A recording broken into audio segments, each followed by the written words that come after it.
Well, hello, everybody. Welcome to day 20. Can you believe it's been 20 already? Day 20 of Let's Play Oblivion, the remaster. In the last part, we did a hell of a lot of stuff. We progressed the main story pretty substantially. In fact, hold on. If I go to my quests and completed quests, what do we see?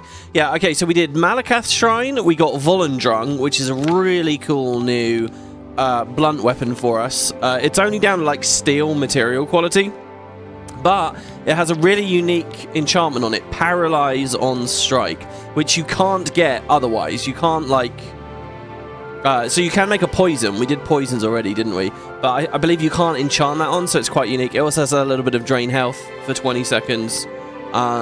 So you hit someone, it knocks them over and puts a little dot on them at the same time. And then maybe during that time, we can start spell casting. It'll be pretty cool. So I'm excited to try this thing out. I have actually played a little bit off screen here because I was going to do selling and stuff like that between the two episodes. But as always seems to happen, I want to sell stuff off screen and things happen that I'm like, oh, I really want to put this on the episode. So you'll see that in a minute when we go to the Imperial City. So yeah, you'll notice we're still super weighed down. We have 800 pounds of stuff on us, and I'm currently under the effects of like 3 feather potions, which I drank to get me from Bruma all the way over to here, the Imperial City, and they didn't run out, thankfully, during that fast travel, which is quite cool. So yeah, look, we got this ebony claymore with us, this longsword. Basically, these are all from this crazy cave we did in the last part to get Volendrung. So that was cool, and we can play with that. What else did we do? We did the shrine thing and got the Mysterium Xarxes. The quest says now to deliver it to Martin at Cloud Ruler Temple. I guess that's just the last quest stage. They don't have a quest completed dialogue thing. But anyway, so we got that done.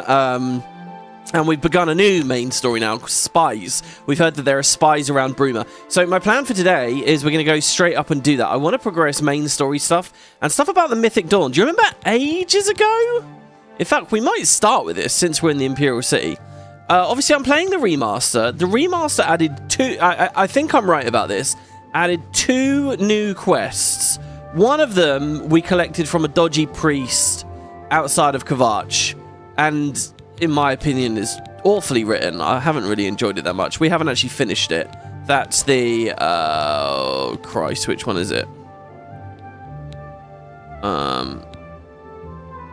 No, not Pilgrimage. That's Knights of the Nine. No, none of the... it was one of the recent ones that we were doing. Saving Time itself, this one. I don't know.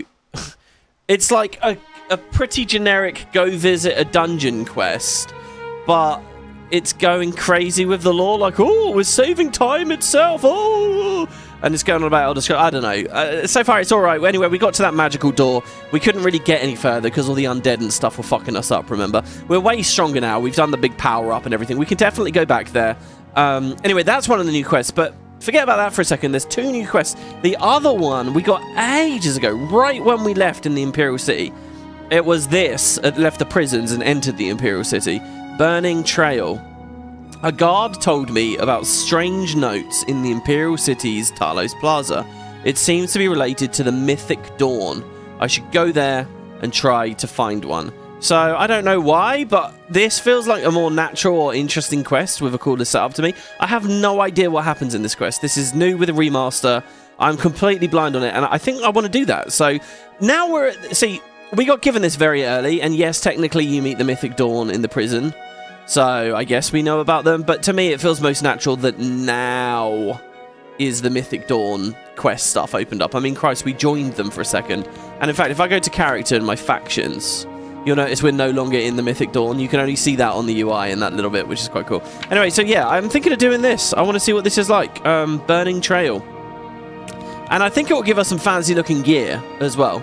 So that's one of the plans. I want to do Spies. I want to do the main story quest after that. And that's about it for today. I've got a few more things on the list that I want to run through. But this might be... oh, should I say it? Probably shouldn't say it. This might be a shorter episode than normal. Oh, I'm going to eat those words, aren't I? These episodes always end up so long. But it might be, as we, you know, keep it kind of refined. Mostly Mythic Dawn, Blades-related stuff. And we'll see where we are. So anyway, speaking of gear... So I have I've done a little bit of enchanting off screen, and so this was something I could do. So we'll go sell all this extra random stuff we've got sitting around. But I want to show you guys what we've got. Well, so I've done both enchanting and spellcrafting. I didn't put that much thought into this, okay? I've had lots of really good advice. I've just still kind of just spitballing it a little bit here. So what I will do is we'll go to magic. So I made 2 new touch spells. I also deleted some spells. So we've been going lightning-y so far with our Inquisitor class. I wanted to change that up. Let's try another element. So we're going to be frost-themed for a while, all right? I'm going big with the frost theme. And if we're going to do a bunch of Oblivion gates in the main story soon, which we are, this will be quite handy. And then, I don't know, we can cap out with fire, and then when we go do the expansions, we can try multi-elements or something, I don't know. But anyway, so we're going to try frost here. So I've made 2 spells related to frost gameplay. First of them is... where is it? Bone Chiller, okay? So I made this, I named it, fancy name, isn't it? It's a little bit like that Reaper skill, I guess, chilled to the bone. It's bound to 3 for me. This is our setup skill, alright? So what this is this is weakness to frost on touch, and it's weakness to magic on touch. Very similar to the last setup we had, Lightning Rod. 100% weakness, 100% weakness. Both of them last 20 seconds. The difference is that the old one I was using, Lightning Rod, before this episode, I also put Soul Trap on there. This time I've said no with the Soul Trap, which is pretty silly, really. I should have put it on. What was I thinking? Anyway, there's no Soul Trap, but instead, you'll notice this is a bit more expensive. This one's AoE. So I cast this once, and it will AoE 10 foot around my target. And I think that people usually bundle up around us, right?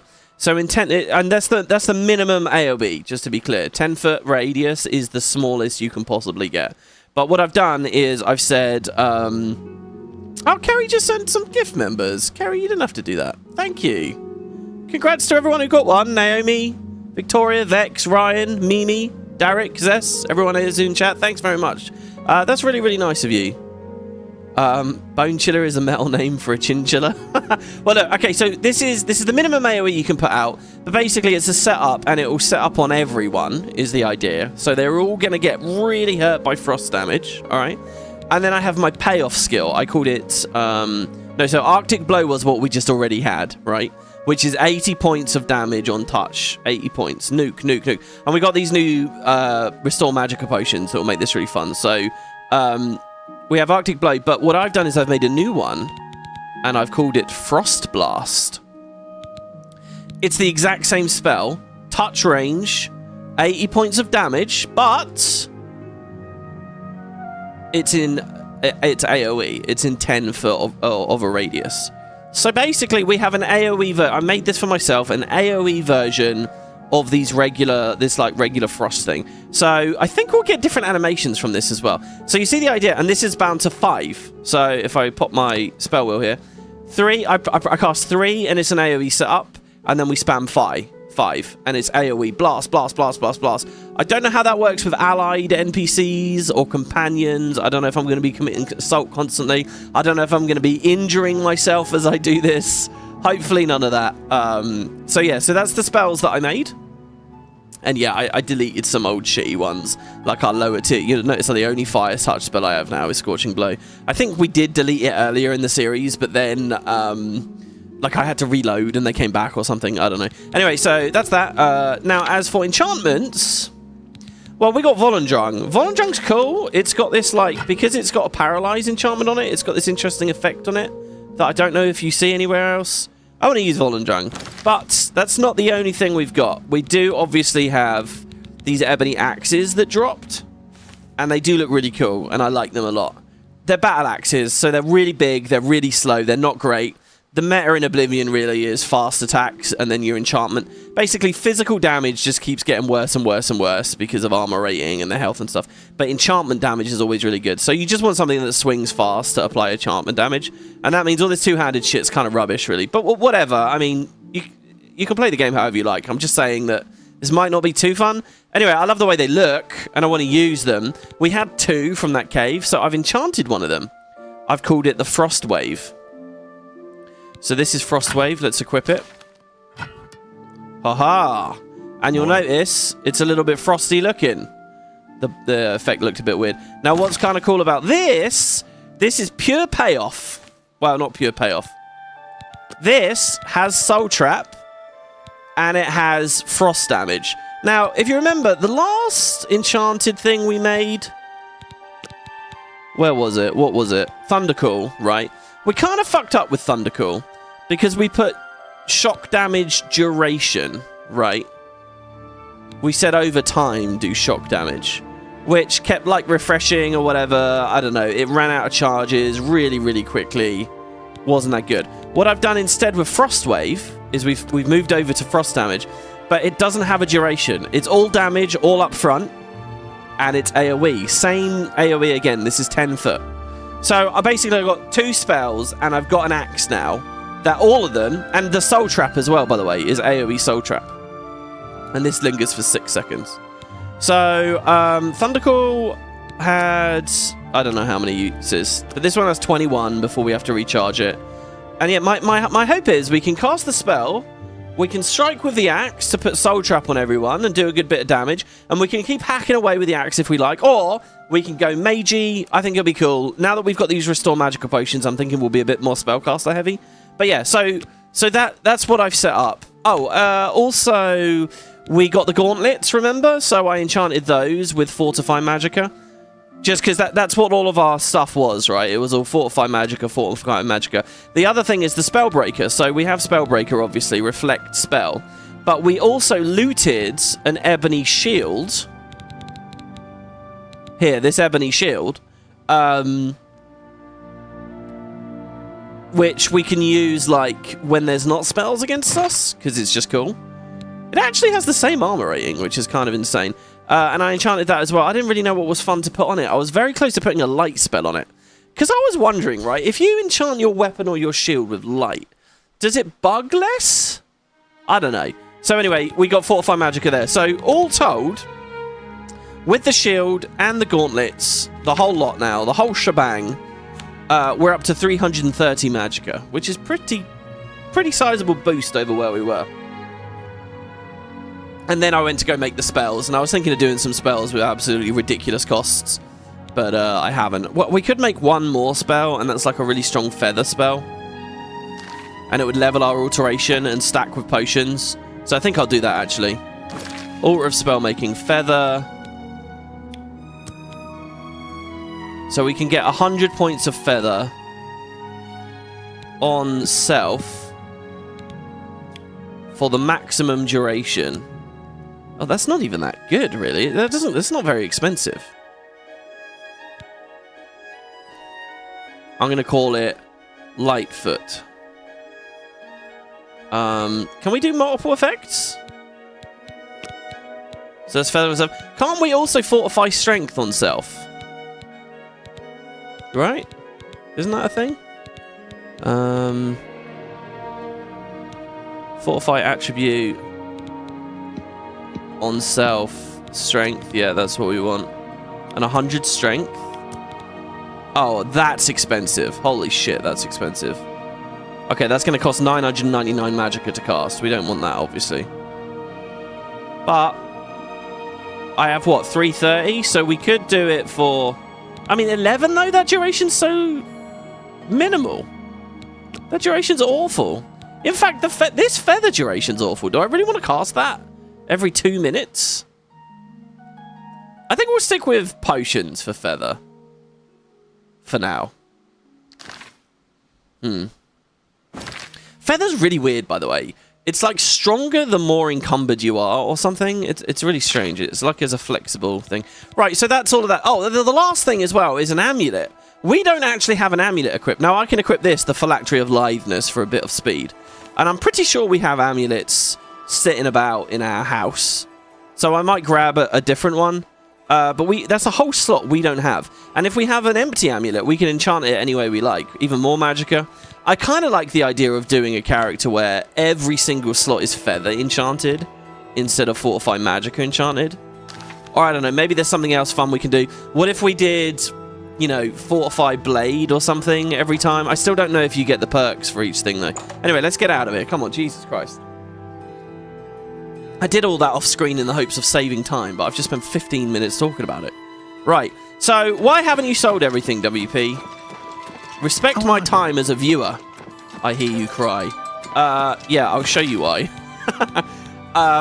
I was going to do it in Bruma, but then I thought, because, you know, we were next to Bruma at the end of the last episode, but then I thought, oh, you know, I don't want to do personality with those shopkeepers and learn about the town and stuff, because there's still some stuff going on in the town we don't know about yet. So I'll say that, you know... It's you, the hero of Kvatch. This is truly an honor. Dude, it's Hieronymus Lex, talking us up, bigging us up. Something I can help you with. Yeah, what do you think about the Grey Fox, or rumours? If you've got to travel, by the 9 Divines, stay on the roads. The wilderness just isn't safe anymore. We've had sightings, you see. The Daedra. Oh, dear. Oh. Stay safe, citizen. These are dark times. Yeah, don't worry, I fought a few Daedra myself. There was the Wizard's Tower as well. I was really close to going there, but we bought all the upgrades. I don't want to do that off screen. I want to see what it looks like with you guys there. That's that mysterious island with a barrier around it, by the way. You'll notice very close to the university. Yeah, so... Oh, the icon looks cool in the bottom right, doesn't it? So here's why I didn't sell... So then I went to the market district, and I thought, well, I'll sell there. But when I fast travelled in, it was like late at night, and I obviously need to be day for the shops to be open. So I rested, and just resting in the market district caused chaos. Let's just fast travel and see. I mean, true chaos. We just had another bunch of members there, by the way, from Colathan. Thanks, man. Holy shit, you guys have been very generous there. It's true what Thank everyone's you. saying. Kvatch is lost. The Daedra. Oh shit, people do know about my birthday. How do you know that? Chance. Yes, it is actually... say the same. Anvil is all in an uproar. First the chapel attacked. Now the prophet ranting about the end of the world. It can't be. Without question. Razan is a talented smith. One of the best around, if you ask me. I've heard he'll teach his skills for the right price. Goodbye. Hi. Yeah, that is actually technically true. I said to Kerry just now, don't mention it in chat. Someone else did. My helmet makes me look weird. You look like a human with a really weird skin condition. Do I? Wait, let me have a look. Oh, I guess, yeah. I think my mouth, I look a bit Thanos-y, you know, actually. Disrespect my time as a viewer and ramble more. I hope to, yeah. I like it. It's shiny. And it's dark and shiny. Black and gold, you know. Alright, so we've ran out of feather potion, apparently, because fast travelling through that one door was enough to make it run out. I don't really think I have many... Okay, I got one. Oh, we're just underneath. Okay, spoiled feather. We're going to have to craft more of those. So, here, listen. It's rainy, it's miserable, and there's combat music playing right now. Now, watch close. And by the way, this AoE shit might get me in a lot of trouble here, so let's use Volendrung first. There's a fight here in the market district. Watch out! Look, it's the Mythic Dawn. And they were actually trying to backstab me. Awaits me. Die, damn you! There's our paralyze. Look at how good that is. I do not.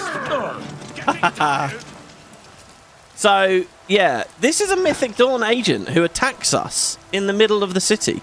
Pretty crazy. His name is Ulan Athram. Let's flip him over here. He's a dark elf. Now, you can speak to him earlier, before this moment. He does live here in the city. He has a whole, like... If you go to his page on the wiki, he has a ridiculously convoluted, long, exhaustive list of different places he goes and how he lives and what he does. It's just ridiculous, right? But, we have actually met him before. Do you remember when we went to the arena and we bet, and there was a guy, there were a few people sitting at tables. He was like, oh, you'd be silly not to bet on the yellow team. That was this guy, okay? And basically, what happens here... Now, I don't know what happens when we go into his house. Maybe we'll take his key and see. Like, this guy's got, like, a ludicrous... He's got, like, a whole life. He bets sometimes. He walks around the garden sometimes. He has a place where he eats. He sometimes visits, like, Coral. Like, he'll walk on the whole road all the way to Coral. Like, he's got a huge, huge, huge thing. And then when you get to this point in the main story, you've done the Path of the Mythic Dawn, he gets, like, hostile to you. And it turns out he was a Mythic Dawn agent all along. And he just attacks you. the thing is, as far as I can make out from reading Wiki and my experience in game, there's no like dialogue about it. He doesn't run up to you and say, "You've done it this time," or he doesn't, you know, I don't know. He just attacks you basically. So there you go. And he got ripped apart by the guards. Now I swear 2 of them attacked me before. I might have been looking at it wrong though. And it seems everybody's okay. Last time it took him a long time to finish the guy off. Well, I did my part as a good citizen of the Empire. I'm happy with that. Let's check the spellcrafting shop to see if there's any alchemy stuff real quick. Why is his shirt not on? It's showing equip. Yeah, I don't know. I've been getting that bug a few times. I saw online on the subreddit some people were asking about that. You don't want the very best. You want cheap. And I got cheap. Oh, shit. Alodus as well. Oh, you guys are very generous. Thank you all very much. That's really, really nice of you. Alodus with the 10 memberships. Thank you. And Mixed Chimmer with $5. Just joining on the support bandwagon, even if it's not much. Hey, every little helps, man. I really, really do. I hate that phrase. I hate that I say that phrase. Because that's the fucking Asda phrase. Oh, man. Anyway, yeah, thank you very much. Or is it Asda? Maybe it predates Asda and Asda just stole it, and I'm okay thinking that. Yeah, $5. Honestly, anything anyone can offer. I always say this. If you guys do really want to support me with my videos, please feel free to go to Patreon. I don't use it as like... So I kind of had a plan at the end of last year to do like more member videos and stuff, and that is still something I want to do. But basically, that's the best place that will support me if anybody wants to do that. There's a link in the description. And thank you. Yeah, so yeah, there's a bug with like their clothes. They sometimes just unequip shit. I don't know. That didn't happen on my other file when I came here. I actually tried twice to get here and sell off screen without triggering the fight, but I couldn't do it. So I thought, screw it, I'll just show it. I offer the finest goods and lowest prices in all Cyrodiil. All right, no, he's just showing spells, isn't he? You want to buy or sell? The city is great. You want free? Go down the holes, kill some monsters, sell your loot back in the city. Do you think he means the sewer holes? You want to buy or... Amantius Electus was killed during a burglary. They say the house was ransacked. Really? Hold on, that's not the guy... That's not the quest that I did to join the Thieves Guild, is it? Be seeing you. I didn't kill him. The house was ransacked and he was killed. Amantius Alexius. I feel like that was him, wasn't it? Oh, shit. Whoa. Oh. What did that squelch sound? I thought I got shot with an arrow, but maybe it was that we stood on this guy's body. Right. Well, he doesn't have alchemy stuff. I'm never checking in there again. The best defense, screw it. Let's just sell some stuff in here. Did I do the dream world yet in Bravil? No. That's still in our quests. That was a very blink and you'll miss it moment in the Let's Play. But yeah, through a Nightmare Darkly, while we were in the Mages Guild in Bravil, we did get another quest.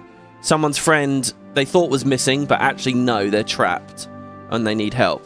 And yeah, it's a dream storyline. Well met. Well met. I'll get to it. There's just so many things that we've got going on. Well, if you must have heavy armor, see Varnado. So heavy, so ugly. But it's your choice. It is my choice. I like heavy armor. Bye. Bye-bye. A pleasure to speak with you. Yeah. Why can't I talk to him about Coral? I hope the guard can hold off the Deirdre. But you think about what happened to Kavach, and you can't help but worry. Really? Wait, so there's a big attack going on at Coral at the moment? Okay. I like that. It kind of feels like the crisis is expanding. You know, there was an old Skyrim mod for, like, making the Civil War feel more active, and there's kind of a similar thing going on with Oblivion here, right, with the gates opening. There's a weird thing happening with goblins in this game, too. They'll actually, like, have little wars and battles and raid one another by sending, like, fighting parties at one another. But it's really hard to catch actually happen. Anyway, Only quality goods for sale here. What can I interest you in? So, actually, hold on. Let's invest in his shop. 500 gold. I would gladly let you invest in my shop. The extra coin will allow me to purchase more goods from adventurers such as yourself. Yeah, that's not new dialogue, is it? It's a shame it's grayed out, by the way. Anyway, like, you might think that you can't do it, but you can. It's grayed out because we exhausted the topic from other NPCs elsewhere. The Bethesda, like, scripting stuff for, like, how their quests and dialogue and stuff works is honestly quite messy. Anyway. Can I interest you in some of my wares? So, he now has 2 grand. That's plus 500 from our mercantile being up, and another 500 because we just invested in him. So what I will do is I'm going to haggle a little bit more, sell at 65% value. And what we'll do is all items will filter by weight. I'm going to sell this battle axe. No deal. Oh, come on! Is my personality so poor? There we go. The battle axe of beguilement, soul trap. Because we got a bunch of spare ones of these, don't we, really? That seems a fair price. The Retribution of Hubris. Sounds fancy, but I think it is just generic loot. An ebony claymore. An ebony longsword. Now, here's the question. Do we sell Thundercall? I think we just dump it in the shack, actually. Sell the greaves. Sell more greaves. Keep the Spellbreaker, obviously. Sell these boots and these boots. You drive a hard bargain. This iron mace. So there's a thread on Reddit at the moment of someone speculating that clubs are the most damage in the game because they swing really fast. But we actually use... And clubs are actually kind of rare in this, by the way. There's certain stuff like rusty equipment and clubs spawn in the tutorial dungeon, but don't really get populated around the world very well after that, so you don't really see them much. Which is ridiculous, right? But it is how it is. So if you don't get a club, a bit like the prisoners' manacles, handcuffs or whatever, wrist cuffs, whatever they call them, it can be hard to get one back. They are out there. Anyway, and clubs are weird, you know, because it's not like you've got like wood club and then steel club and then glass club and then ebony club. There's just club. It doesn't have like a whole tree. It's just a club. So the theory was, oh my god, Virtuous missed it in the remaster and it's still using the old attack speed, which is really interesting, but it's not true. It's actually just that at this point, the wiki hasn't updated everything yet, so they still think that the club is the old attack speed, but we've used it. We used it in this playthrough when we were in the tutorial dungeon, and it swung meaty and cool, but, you know, it's definitely slow. Anyway, seeing that mace made me think of that. There's this helmet. And another helmet. Staff of Fire.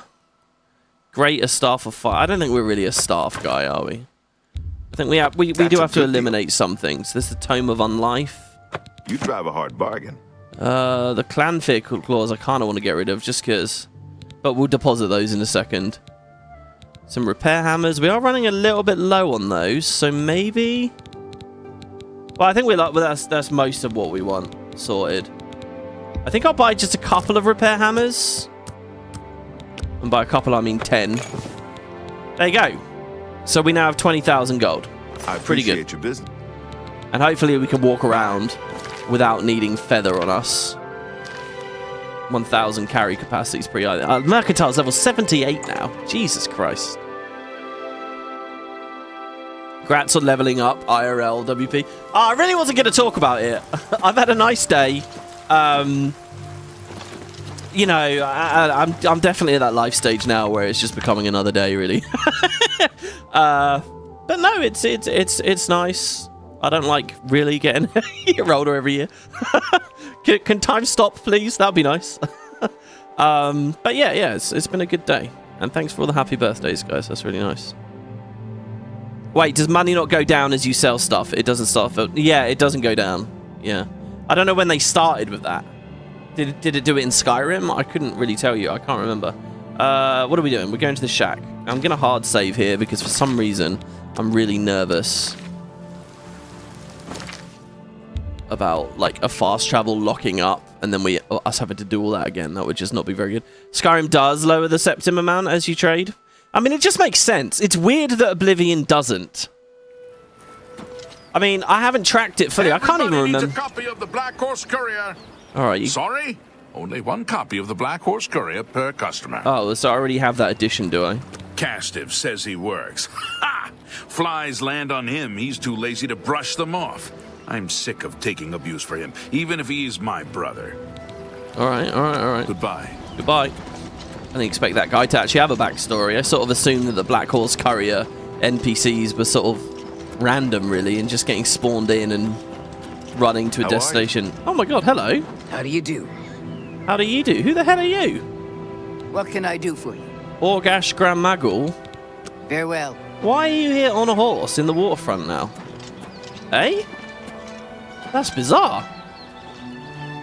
No, hello. What's new? Oh, he didn't sound very happy to speak to the orc lady. I've been thinking, guys, the more this goes along, I kind of wish we were an orc. I kind of wish we'd picked orc. I feel like orc would have fit really well with this playthrough. I don't know. Okay, ingredients. Now, forgive me for this. I do need to make feather potions. And the fact we need to make feather potions... Oh, we don't have to do that way, at least. Means withdrawing all this shit. Right. Oh, we couldn't find any better higher tier stuff. So feather. What do we got? Flax seeds, a shit ton of those. Venison would be spoiled. Lady's mantle would be a bit. Sweet cake would be a bit.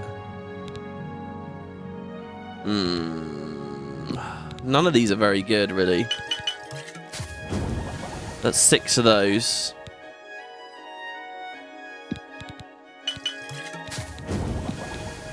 And then these are spoiled feathers.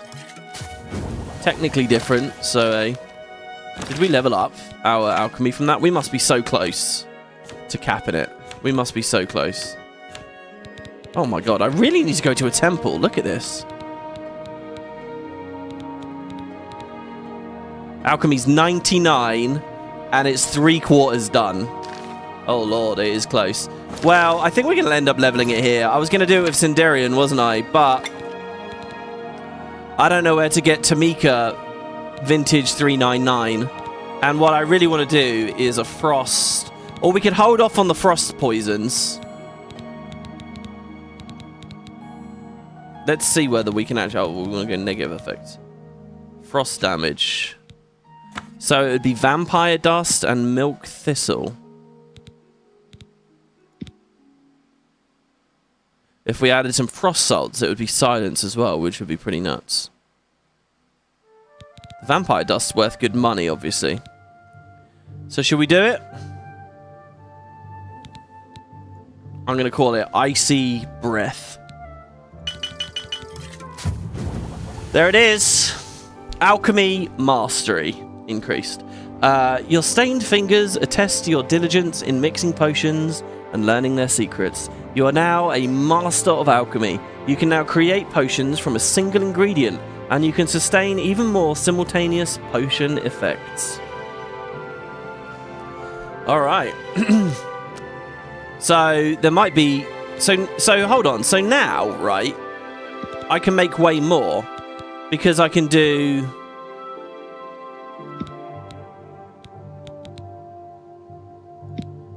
So how does this work? I can make a potion from a single ingredient. So vampire dust has silence, resist disease, frost damage, and invisibility on it. If I put that in, will I create one potion that has all of those? Or does it just take the top effect? Now, to me, it looks like it just takes the top effect. Let's see. I'm going to click vampire dust. Yeah, so that's a silence poison. Okay, so that's not as overpowered as I thought. And in fact, actually... making a potion out of a single ingredient would probably 99% of the time be really shit, because you're going to get a spoiled potion. Like here, right? If it took all the effects, we would be getting a potion that we drink to resist disease, become invisible, but get silenced and start taking frost damage. And it's just a bit odd, right? So I guess it's just the top effect. That's all that matters. So I can make silence out of that. All right, let's clear our filters. Let's look at the top effect. Restore intelligence from an Alchemy flower. Restore fatigue, health, agility, beef. Beef, sorry. Restore fatigue again. Resist disease. The beef effect. Do you like me that beef effect? Chameleon from Bloodgrass is a solo thing. It's nuts. What the fuck? Look at that. 36%. So, 3 Bloodgrass makes me invisible for 2 minutes. True invisibility for 2 minutes from 3 Bloodgrass. That's it. You know how common those are around Oblivion? Oh my god. Boar meat has health, so we could do health potions. Just from a bit of boar meat. Let's call it steak. Let's call it steak surprise. I typed that very terribly. Yeah, that's good, isn't it? We like some steak surprise, don't we, guys? This is really good because our stuff stops, the potency stops scaling now until we get more equipment. So potion craft we got a lot of quality of life from hitting 100 there.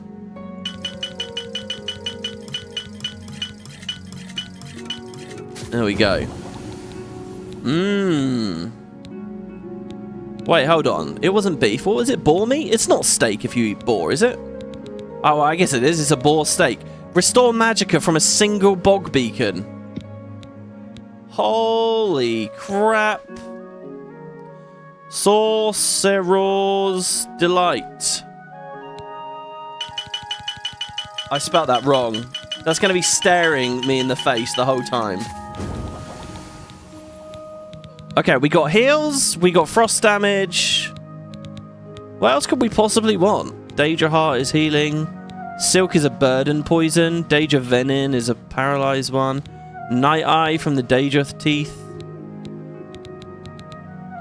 Flax Seeds restore magicka. Look at that! Restore agility, frost damage, blah, blah, blah. Alright. I'm going to say we're sorted here. That's absolutely crazy, though. I mean, no, hold on. We're not sorted. I just want to see. So just regular-ass damage health filter. Stinkhorn caps on their own are just regular poisons. Look at that. Wow. So are the Wisps caps. Pretty cool. Okay, let's deposit now. Because we're back up to £900. Believe it or not, we can actually still walk around. Okay, so, I'm going to sort by value first. Well, we don't need to deposit those.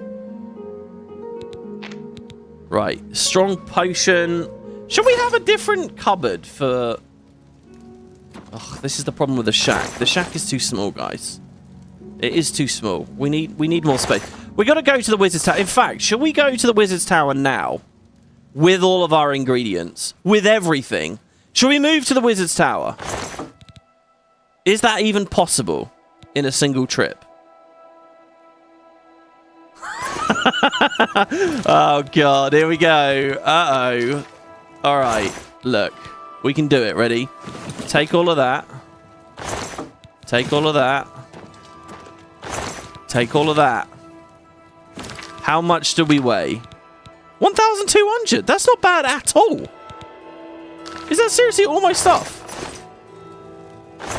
We might still have something stored at Leowin. Alright, we can do this. We can do this. Okay, so then we just go... drink a feather potion. Here we go. And another one. Right. Oh, that was cool. Did you just see all the feathers actually float around us? I didn't even notice that that the effect actually looked like a feather thing. An Orcamist or an Alchemorc? Alchemorc sounds really good. Yeah, I don't know. I think it would have been a cool mix. It would have been cool. Of course, it would have made breathing underwater a lot harder. Okay, so Bruma, and then it was following... I think it's up there, isn't it? The problem is we never got it as a fast travel destination. Let's just go back to Dragonclaw Rock, because I think it was very close to that, wasn't it? And I have no doubt that when we get there, the feather potions would have worn out, or at least a couple of them, but we'll just drink up some more, and then we'll get up there. Oh no, they're still there. Oh, there we go. We can try our new stuff. Hey, don't attack my horse. Hey. Yeah. Nice. We nuked it. Now, did we hurt the horse? The horse definitely looks like it's been hurt by something. Are you weak to frost, horsey? In fact, horsey, come with me. We need a new name for horsey.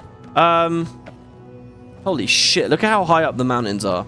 Is that Dive Rock up there? For people that don't know, there's a thing in Oblivion which is like a really, really high cliff that you can basically Fusro Dar the adoring fan off of. There's the tip of the tower.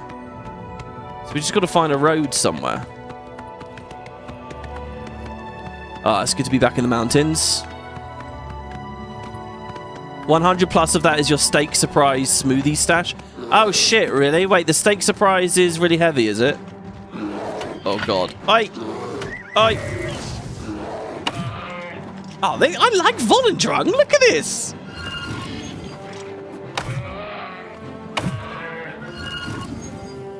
Wow, and the frost is good. The magic is getting quite strong, guys. Hold on. So if I filter by... See, you can filter by weight, but not weight by stack.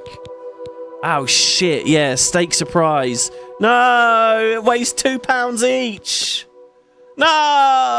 Oh, God. Seriously? Oh. I might sell the steak surprise then. We're just carrying all this steak around. Okay. Drink. Mind you, I don't need feather. I can just stay on the horse. The horse can take, like... Dude, the fucking mechanics on this are crazy. Right.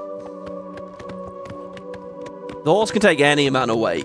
Quite the beast of burden it is. Well, look who we've got here. Your presence here will not be tolerated. No, I'm just passing through. Sorry. As much as I'd like to test out the AoE capabilities of my new spells, I'm a little bit nervous about the health of my horse. That looks like a road up, doesn't it? Oh, God. Oh. We were actually slightly, like, levitating or floating against that tree, rising up.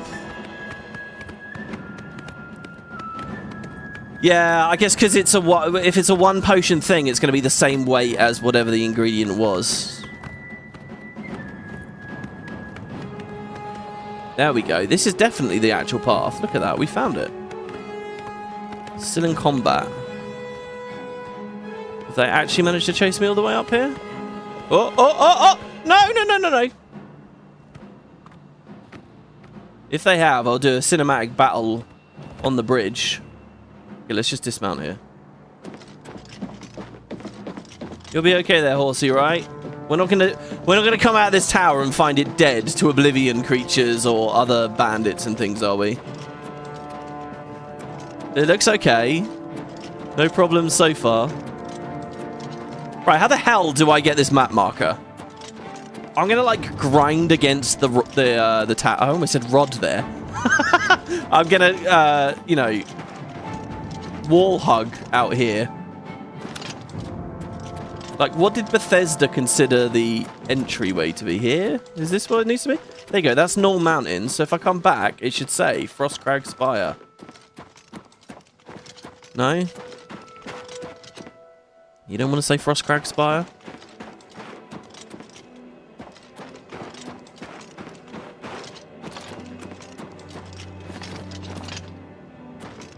Past the first stairs, go to the second.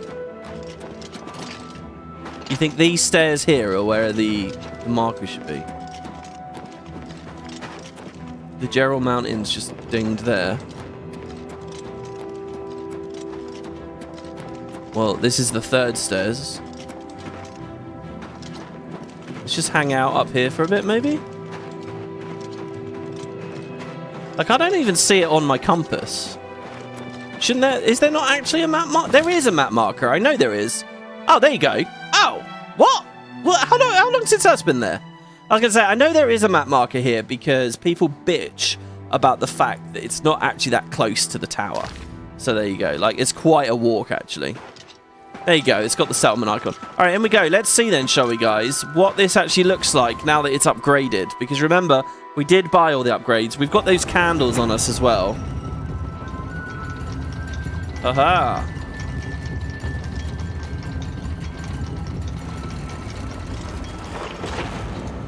What was that sound effect? It was like the big animation was playing again, but it wasn't. I think that's a shame, actually, because that animation looks amazing. Right. I'm going to need to re-familiarize myself with this. That's the living area. That's the vault. Well, vault sounds like a place to store our stuff, so let's go down here. Freud wants a word with me. Oh, believe me. Oh, wow, there's little imps in it now. Vault Guardians. Oh, that's so cool. And they're on my side, yeah? They're not angry with me. Oh, that's awesome. Hello, little Vault Guardians. Wow. Okay, what have we got then? It's very dark in here. We got chest. So there's linens in there, a tan jug in there. You'd think they might be seeded with certain items to sort of suggest, hey, you might like to use it for this or this. Alright, so there's a billion chests. Oh, an actual billion chests. Here's what I'm going to do, guys. I'm going to dump everything. And I really do mean everything. Well, how can I do that quickly? There's take all, but is there store all? Oh shit! I was gonna say I'll just throw everything in here, and I'll figure it out off screen. But that's not the way it's interested, is it? Okay, the Ring of Burden, the Battle Axe of the Dynamo, Thundercall, Caliban's, Rock Shatter. Oh, so many things, so many adventures, guys. Sanguine Rose, the Apron of Adroitness, the Kvarch Cuirass, which could have been a lot stronger if we waited longer. All the Mythic Dawn commentaries, Fin Gleam, Necromancy stuff, spare mage equipment. It's all actually quite heavy, isn't it, that stuff? Our new robe for entering the university, which I do intend to actually continue that story at some point. Some mutton. I'm going to throw all the steak surprise in there. The Troll Fat Expert. More on Pestle, yeah, that's fine. Leather boots, randomly quite heavy. A book about the Battle of Sankator. Belted Braze. Blah, blah, blah, blah, blah. The Circlet of Omnipotence. Oh, that's a ring, though. Shit, I was going to say, if that's an amulet. Cure Poison Tome I'll hold on to because we should sell that, really. Frostcrag stuff. Oh god, I'm actually getting a little bit of like anxiety about this, about what a mess this actually is now. The Vala Stone, the Welkin Stone. Oh god. This is like in Skyrim, guys. Inventory management. It ended up pushing me out of the game, and here we are. Look at this. Look at all these random ass potions. Look at this. There you go. See, I do have amulets. We can enchant one of these, right? We could put a cool enchantment on it. Some soldier. No, I'll keep the soldier. Well, all right. Just how's our weight doing now? 600? Do we want to walk around with 600 pounds of shit? I don't think so, do we? More necklaces. Common soul gems. Necklace of the Sea.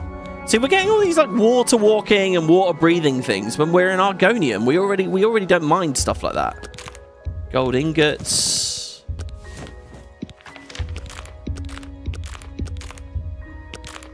$100 corn is probably a bit unnecessary to hold on to. Ebony ring, that would kind of fit with our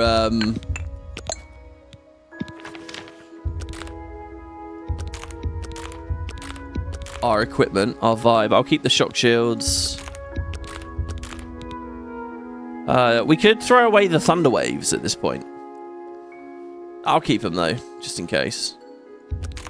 Flowers, ambrosia, the arrow root, Black Horse courier stuff, a ring of frost shield, restoration, sneak, speed of the Eye of the North. Sorry, just the North rather. Braden's key. See, I don't remember who Braden is. Keep all these mushrooms. This mushroom, this mushroom, this mushroom, this mushroom.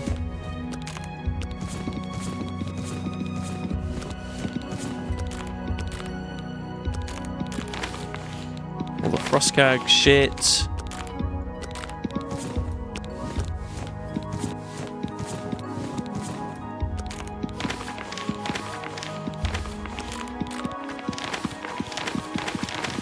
Oh, I just deposited something weird there. All those notes about the house upgrades are crazy, man. Like, what purpose do they serve? Really? Keep the mushroom mix. That's our heals for now. Since the steak surprise didn't work out. Surprise! It weighs a lot.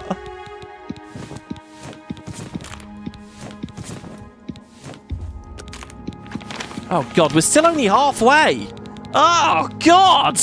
Well, they're all keys and shit. It's fine. All right, look, none of that stuff really weighs anything. All right, we're done. We're done, okay?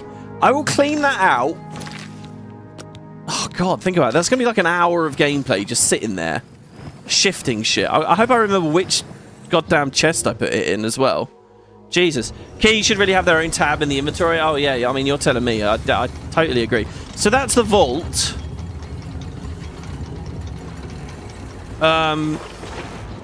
So this is the living area. How's this updated? Let's have a look here.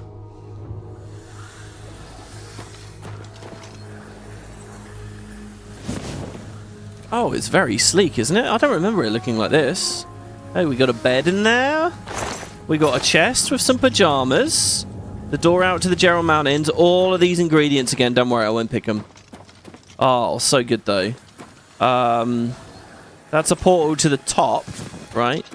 So let's check out on the balcony, see if anything's changed. So hold on, so far all I can really tell is a few little bits of furniture have appeared. I guess as I say that out loud, I mean obviously, right? So these are all the portals. And in fact, you know what? I'm going to go back to the Arcane University now. Off we go. Alright, so there you go. That's Frostcrag Spire. That's our stuff, you know, deposited. Oh man, the purple lights at night. Let's do this quest now. Let's actually get on with it. Burning Trail. A guard told me about strange notes in the Imperial City's Talos Plaza. It seems to be related to the Mythic Dawn. I should go there and try to find one. Find one of the notes. Right.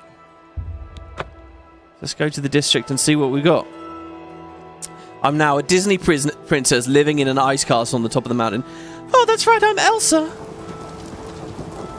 Holy good citizen. How can I be of service? fuck, what a miserable night.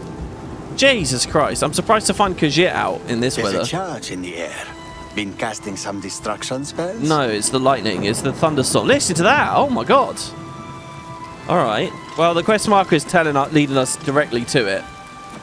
Oh yeah, there it is. Mythic Dawn Pamphlet 1. You walked the path of the new... I have no idea what this is. You walked the path of New Dawn. You would destroy the Septim's spawns. Liberated from your chains, follow us to herald his reign. The first you hold within your hands, on to the next one we command. Wolves' father, lord of the hunt. Our lord's dominion he'd confront. His wolf's gaze you will follow, behind a tree the next will be. So this isn't more cryptic riddly stuff to do with them, right? I found a strange note in the Imperial City's Talos district. It mentions another note, and it speaks about the Lord of the Hunt. I should head towards Hircine's shrine and investigate. So Hircine's one of the Daedric princes, right? Really? So wait, the Hircine's shrine, is that nowhere near, where is that? Oh, it's down there. That's near the unicorn, isn't it? Thought we could go Fort Alessia and then south. It's actually not too far from our house. You cross the water at the back of the shack. Straight down and out. I guess Fort Alessia is the best place to go. I was going to say, if there's a whole scavenger hunt with loads and loads of leaflets all over the town here,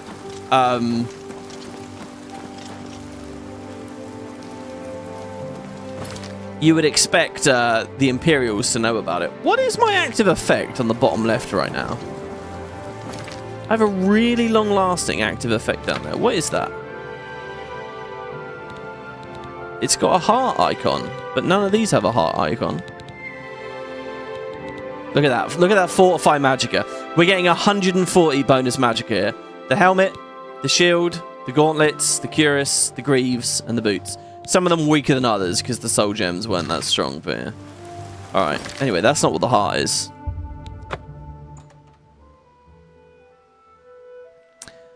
Belgiode says, I think this is one of the armor DLC quests. Yeah, it is one of the remaster quests. It's not just a DLC quest, it's one of the two, I think there's only two remaster quests. Who are you? A marauder. Oh! Oh shit, we got the shield on our wrists and everything. So we'll paralyze, weaken, and start blasting. Oh, we're out of magic, but we can drink the potion. So hold on, do I actually have... Oh, we're actually getting weird frame drops here. Yeah, 7. There we go. Shit, what are you attacking? You best not be hitting my horse. He is hitting my horse.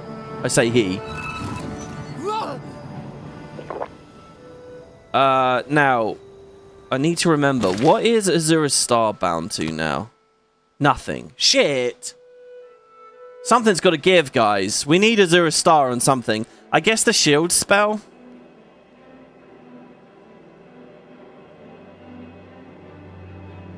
It's going to have to be on the shield spell. I didn't accidentally deposit that either, did I? That would make me very sad. Okay, no. Alright. Azura's Star on there. We can only equip a soul gem that has a soul in it. Oh yeah, that was an NPC anyway. Ugh, do we want to start looting again immediately? £50. I'm gonna leave it. That's funny. I feel like we actually just startled her and attacked her as she was just living her life. Oh shit. By Ismir's beard, we've got ourselves a live one. Yeah, you do.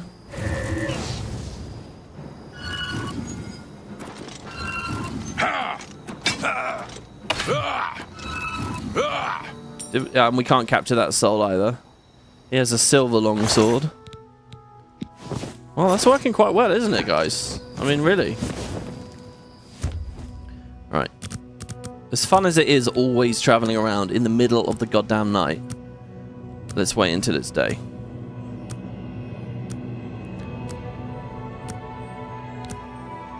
There we go. There we go. There we go. That's what I'm talking about. Okay. So we just got to head out into the distance here, and there's going to be a... I mean, we could do the Daedric quest as well, I suppose, or at least start. I don't know what her scene wants. 150 steps away. Hope my horse is alright out there.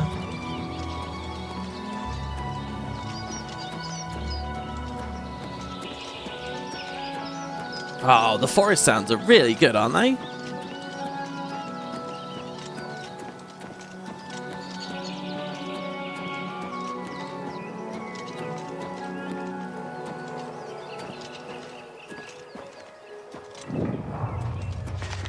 There we go. Hircine's Shrine discovered. You guys aren't going to be angry at me, are you? I've arrived at Hircine's Shrine. The note should be behind a tree, found by following the wolf's gaze. Well, there's a statue of the wolf. So the wolf's going to be looking at a tree. It's probably on that rock over there, then. Let's have a see what these guys are all about, though. Hello. Hunting Tail? You found this place. Now you must find your way within. Oh, he's cool. He has like the green and red classic sort of Argonian look. I love that. I also like him just in the normal clothes too. Hello, Valjira. You approach the shrine of Hircine. Are you hunter or are you prey? I'd like to think we're hunter. Wait, yeah, let's see what we say if we say we're prey. Then leave here. Run away. Run away quickly. Come back when you are worthy. Okay. You approach the shrine of Hircine. Are you hunter or are you prey? The lip sync's really weird on her. Look very closely at her mouth. Do you think yourself a hunter? Then approach the shrine of Hircine. Leave our lord an offering. Leave an offering of the pelt of a bear or the pelt of a wolf at the shrine. And Hircine may find you worthy. This whole time. Perhaps you will learn what it is to be the hunted. This whole time I'm just staring in her mouth. Kind of gross, right? I saw a thing, right? Have you guys... Okay. Do you guys know what the name of the organ is that camels have? That they inflate? It's like a giant inflatable gum sack where they basically blow a giant balloon of flesh out of their mouth when they're like horny and mating, when they're like in the season or whatever. It's this crazy... I can't remember what the organ is called. It's so gross. I saw a video of it the other day. Like one of the grossest things I've ever seen. Ugh. And everyone in the comments was going about how they all smell and stuff too. We threaten no one. Why can't they just leave us alone? Oh my god, look at all these people. Just so sure of how persecuted they are. Goodbye. Jesus. Every single Daedric shrine is the same. Man, look at the distance we travelled here. That's so cool. Sounds hot. What the? No, I'm not joking. It's a real thing. It's really weird. And it's like a mating thing in camels. Google it. I'm sure you'll find it. Just type my description in perfectly and it will come up. It is incredible looking. Sometimes I just stand there in VR in a hill and just stare out the world. Yeah, I don't think my PC would run this stereoscopically very well. But I can only imagine. It's such a shame that VR footage always looks so shit. Like, if I show you VR footage of, like, you know, you watch a YouTube video or a clip of someone playing something in VR, it looks janky and jittery and just, like, it looks terrible. But what people don't realise is how smooth it looks actually within the headset, you know? I think all good VR footage needs smoothing on it. It needs smoothing because people just get the wrong impression. What you don't realise, like, is whoever you are, whatever you're doing right now, right? You're looking at this on a phone, you're sat at a desktop PC, you're doing whatever. Your head is moving constantly. There's like a fuck ton of micro movements that are always going on and your brain is just deleting. But if you watch, if someone else were to genuinely see the world through your eyes right now, they'd see all this shaking and all this vibrating going on over the place. And that's what VR, when you watch VR footage, that's what you see. And it looks terrible, but it doesn't feel terrible. When you're actually playing it, you don't see any of that. Your brain deletes it just like it does in real life too, and it feels very smooth and very stable. But, you know, and then there's always janky physics and clipping into models and stuff like... Ugh. Also, I think there's another real problem with VR, which is a lot of VR footage, which is so many games go for, like, military shooter bullshit, and it's like... It creeps me out, man. I don't know. I don't like the gory... When it comes... I don't know. When it comes to really well-rendered games with really good physics engines... that are allowing you to, like, crush someone's head in with a baseball bat. Or fucking pull out an AK or something, or some kind of assault rifle and just mow people down in the street. There's something, like, really... I'm being careful not to sound like one of these curtain-twitching morons from the early 90s that got upset about Mortal Kombat or whatever. And, you know, freaking out about violence in video games. But once it's in VR, there's just something really, like, off-putting about it to me. And it's boring, too. Just fucking military shooters over and over and over and... Oh, look, you've got a grenade and you can throw it. I get that, like, aim down sights and stuff is just good gameplay experience. It's just fun. It maps naturally into the motion controls and stuff. I get it. So I get why that genre has a little bit more of a propensity there. But, I don't know, none of that footage, none of those projects, none of those releases ever are of any interest to me whatsoever. I don't know. The whole scene is just bagged down by the fact that everyone's convinced the only good products... everyone's convinced there are no good products because 80% of the market is flooded by small indie tech demos that have kind of, like... I don't know, they've created this sense that there's nothing good to play. I don't know. Anyway, right. What do you want, Hersine? What's the offering? You do not have the proper offering. What does he want? You have been told what you need to know. Your path is now your own. What? You better have the right offering, or you're wasting your time here. I don't have... we are wasting our time, aren't we? We're talking about VR for some reason. Did we get a quest for it? I've arrived at Hersine's shrine... Okay. Hersine's followers told me in order to summon the Daedric, I must leave an offering of a wolf or a bear pelt. Well, that's easy. We just killed a wolf. Remember, this place is sacred. And we also killed a bear somewhere nearby as well. Oh, who's that? Is that a guard walking on the road, or is there some nefarious character? Alright, I guess we'll do the other quest then. So the wolf... Wouldn't it be funny if there was just a pelt around that you could grab? The wolf is looking... I think at that tree, honestly. And then maybe... It's on the tree? It is on the tree. Mythic Dawn Pamphlet 2. Let's do this as a jaunty little jig. Ready?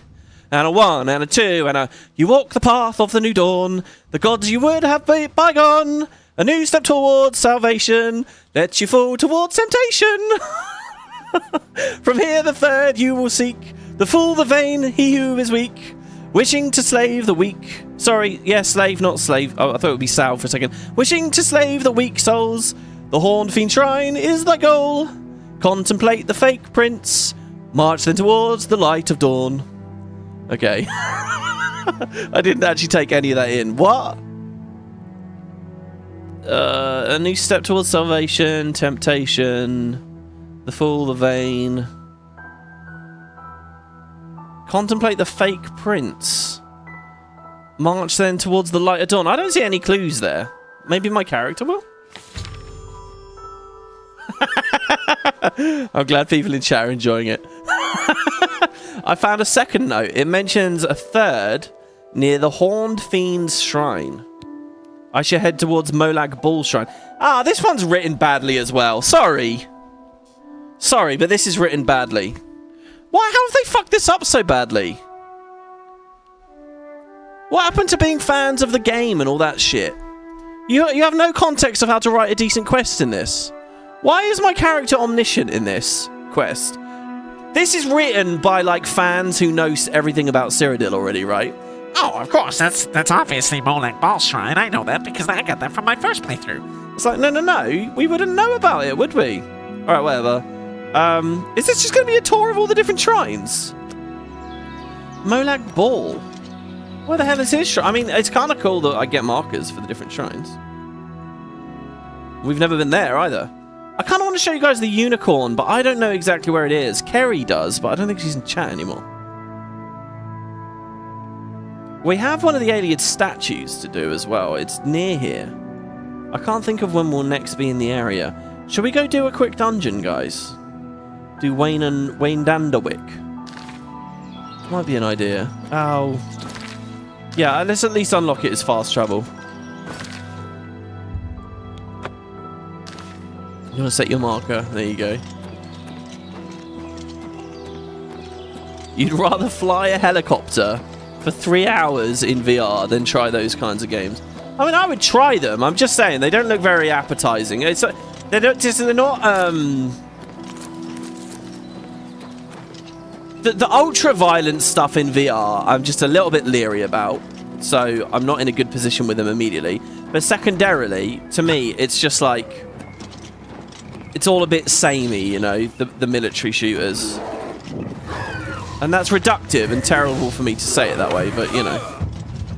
Oh, here we go. We should see our AoE working here. Except I messed it up. Oh, God. Okay, hold on.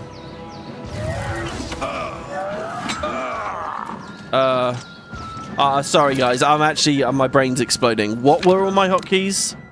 Fuck me. Okay, 7 is for Magicka. 6 is for health. Really merging those together would be, with an epic potion would be nice. I might look into that for next time. So 7's get our Magicka. 3 is debuff. 5 is AoE. Fuck me. So we're getting our Magicka back. So we debuff. There we go. Did I get Soul Trap off of that? And then what was just 4 is now Azura's Star. Ah, it's empty apparently. Shit. When did the Spriggan die? I didn't really hit the Spriggan that hard, did I? I don't think I did.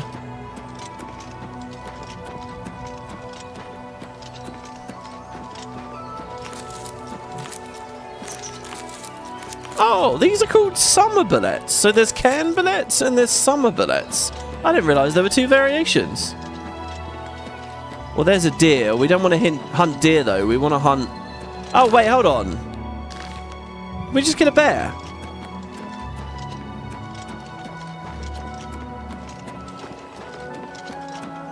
Shit, I don't know where the bodies are now.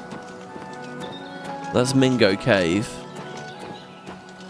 Ah, here you go. Oh, is it a troll? It was a troll. All my memory had there was... It was big and furry. And vaguely bear-coloured. Looks like we have a shrine there. That won't cleanse me, will it? I don't think it will really do much anyway, as long as our level... sorry, as long as our infamy is kind of high. Don't they refuse now? Continue your penance to earn the god's forgiveness. Yeah. There's nearly always monkshood near those. Oh, dude, look at this. The Great Forest in full swing here. Is that a bear? Or is that just a tree stump? Ah, I think it's a troll, actually. Yeah, it's a troll. That looks like another troll. Oh god, are we just fresh out of bears now? Is that the thing? Right. There's poison. Paralyze. Debuff. Come on. We're not soul capturing.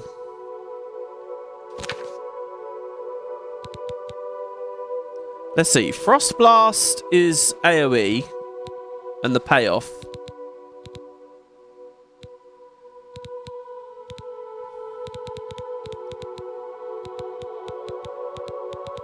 But Bone Chiller... Oh, no, Bone Chiller doesn't have Soul Trap on it. Oh, God. Alright, let's use the axe, then. Let's use this instead of Volendrunk. Volendrunk's cool as shit, though. We're going to have to swing away with this. This will put Soul Trap out. This will put AoE Soul Trap on things. Which will be very handy. Weandoic. Hopefully it doesn't run out of charges too quickly. Oh, I'm loving this. Look at this. We got a cool ebony axe. It's enchanted. We're in a beautiful area of the world. Amazing weather. A ruin in the background. We're living that moment from the E3 demo right here. Oh, I was going to say, I hear a Nern root. This is nice. Another 50 magicka for the purposes of the dungeon. I can imagine a very different version of Oblivion where you don't get magicka back easily at all. So the fact that there's wells outside a lot of dungeons is like a huge moment because it's like, oh, finally I get all my magic back. And you use that to then traverse the depths with little top-ups in the form of Welkin stones and stuff as you go. Right, so we're looking for an alien statue. I have no idea what the layout will be in here. I have no idea how deep it will be. I have no idea what enemies will fight. All I know is that so far, I've really enjoyed the Iliad ruins. Ebony Emerald Ring. Okay.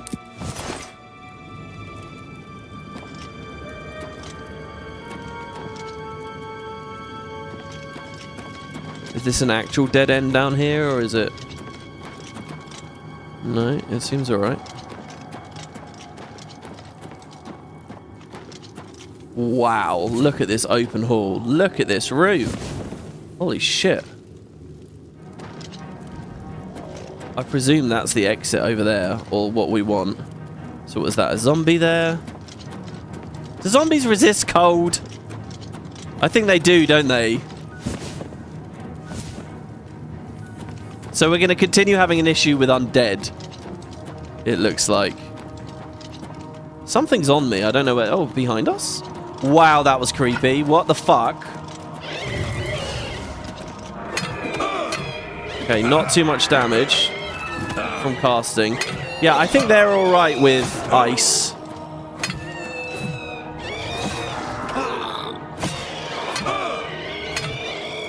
Okay, we can recharge things.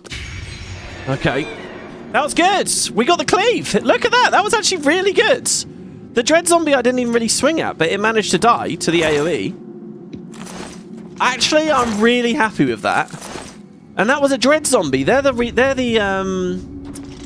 mass regen ones, aren't they?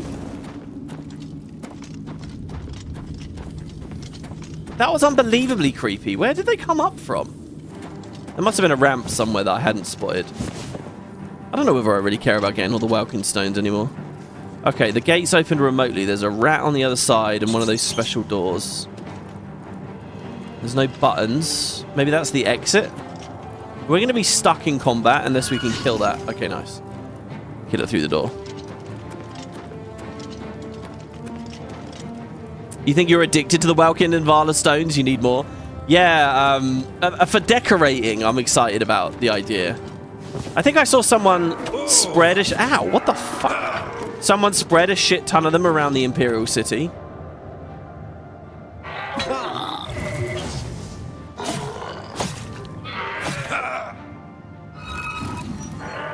Dude, the spell hits so much harder than the axe. Wow, the spell hits really hard. I'm not taking the Mort Flesh anymore. That looks like a secret area if I've ever seen one. Yeah, no, I'm just seeing things. The walls all look the same, don't they? Aha.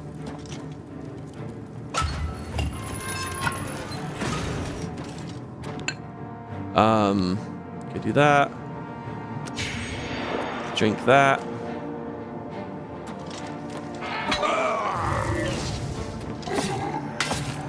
I think I might have missed the weakness effect on that. Not that time, though. Oh, yeah, we did. We did miss it. Okay, the axe is pretty good. It's still like a minor dot. It's not quite on strike. This was as good as I could do. 20 points over 1 second. And when I saw that, I thought, I would rather it just be 20 points straight up without the 1 second on there. Because what I want is the meaty hit, you know. I want to see the health bar get chunked down. Because the UI looks kind of fancy and cool with that. But it looks like it is slowly distributing the pressure over that second. So it looks more like a drain than anything else. Alright. Well, that's possibly the way down then. To Wyandowick Edessel.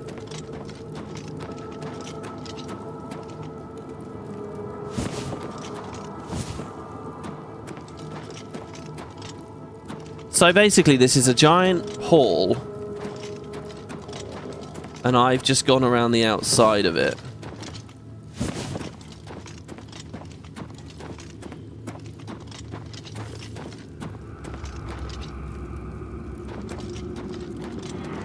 Oh, there is stuff in it. I was thinking, did we kill everything in the middle because it all ran up? But no, there's something. Okay, a zombie. Did I miss? No, I don't think I did. Let's do a big hit. Ready?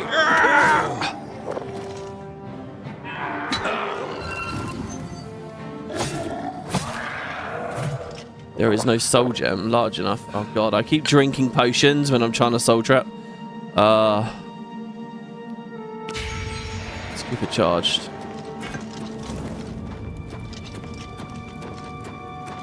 It's funny to think of playing this game without Azura's Star and playing it without just enchantments in general. It must be really, really hard. Orcus shield I'll leave on the floor. Well, in the chest, rather. Okay.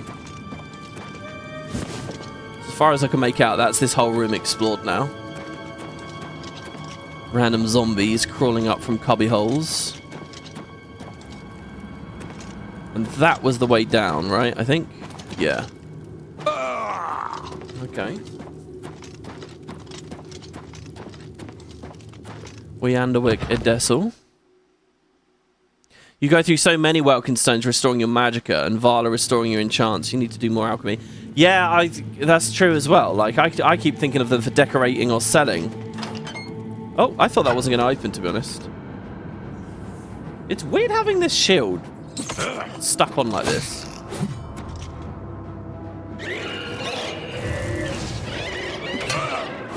Fucking hell. Oh, God. Ow. Wow.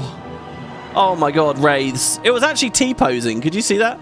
Thank God we just went through a door, so we had a quick an auto-save, because I haven't quick-saved for a while. You need to remember this dungeon. It's a Skystone bonanza. There have been a lot, yeah. That was really horrifying. Let's drink some shield potions, then. To be ready for it. Get up to that 85 armor.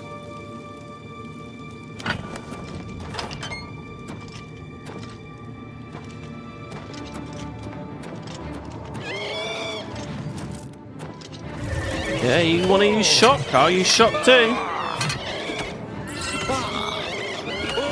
Nice. It's so good, honestly. Wow. Nice. We're fully enchanted too. I'm going to keep taking the ectoplasm. Now, where's that rat? Last time there was a rat. A cage that we could lift. Another cage. And when you see these, right, they are liftable in some way, usually, right? With a button. Like this, maybe?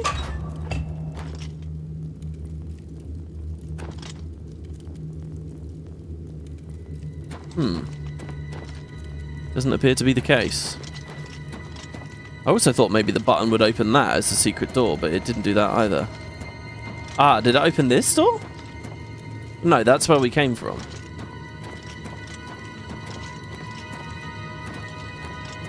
Oh, it did open one of them. There you go, Varlastone, 1,000 septims. As easy as that, guys. It did open it. Shit. I was staring at it. So hold on, there must be a button for this one here somewhere. Oh, it was behind the Wraith. Wow, that must have been on screen. I just did not see it. Look at that. That's 2,000 septims. That easy. Wow. Okay, that was just a nice little treasure room then off on the side. What are the two effects on me right now? It looks like something's being drained. Like I'm losing something? I don't know.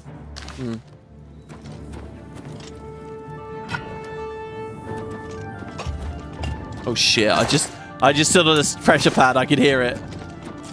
Oh! Oh, is it my magicka being drained? And the potion is recharging me just a little bit?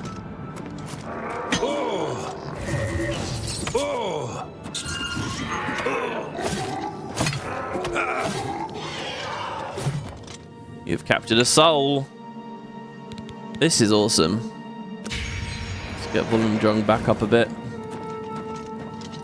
Ah, there you go. We stepped on a pressure pad, it opened this little room and released the monsters. Oh, Remy! There you go.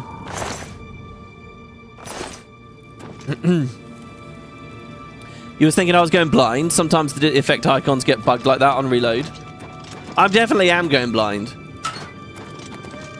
I mentioned to you guys that my eyes are getting worse. I have actually got fish oil now. I've started taking as supplements in the hopes that it will do something. Oh shit, are we locked in here? Oh, creepy. We're locked in. Speaking of the fish oil supplements, you want to hear something really gross? So you're supposed to have them with food, I guess, right? But I don't really eat in the morning. I'll have like a cup of coffee in the morning. So I had my coffee and had the fish oil things. They're quite big pills, and you've got to take 2 of them. And I thought, I don't know, it's just omega-3, right? So I thought it would be flavourless or whatever, and it is, because you just swallow the pill. You don't chew the pill or anything. It's not like they have those new chewy, like I have these B12 things that you can actually chew, and they taste nice. They taste like I don't know, like sweets or something. But these, you just, you know, gulp them down.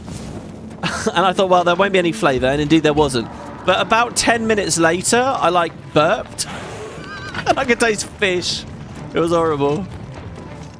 I guess because, you know, having an empty stomach at the start of the day. Oh, the AoE is going to be sick here. Look at this. Ready?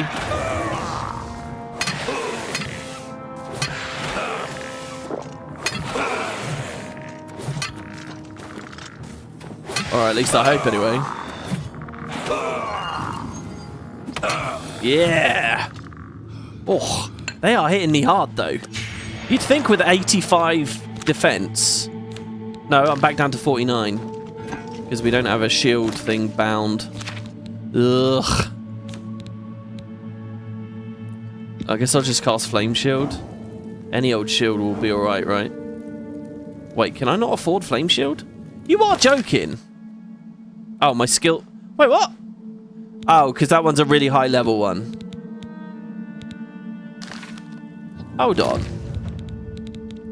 Flame Shield, my skill level is too low. 30% potency.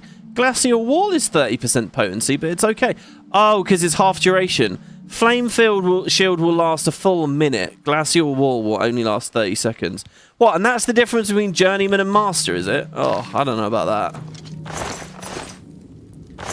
Getting another 30 seconds on the enchant. Yeah, there's a Silver Claymore. I'm going to quick save.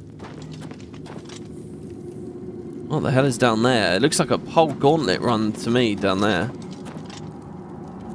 Oh, is this back up into the main? No. Holy fuck. There are so many things in this dungeon. Right, let's get in before too many of our effects run out. Oh shit, that's a lich. Oh god. Holy shit, he hurts. Oh my god. Oh, Oh, wow. Okay, I assume he does cold. Let's just make sure we have some good shields on. And I'll swap back to Spellbreaker. Let's swap back to Spellbreaker for this fight. I didn't have to do anything, right? It was just...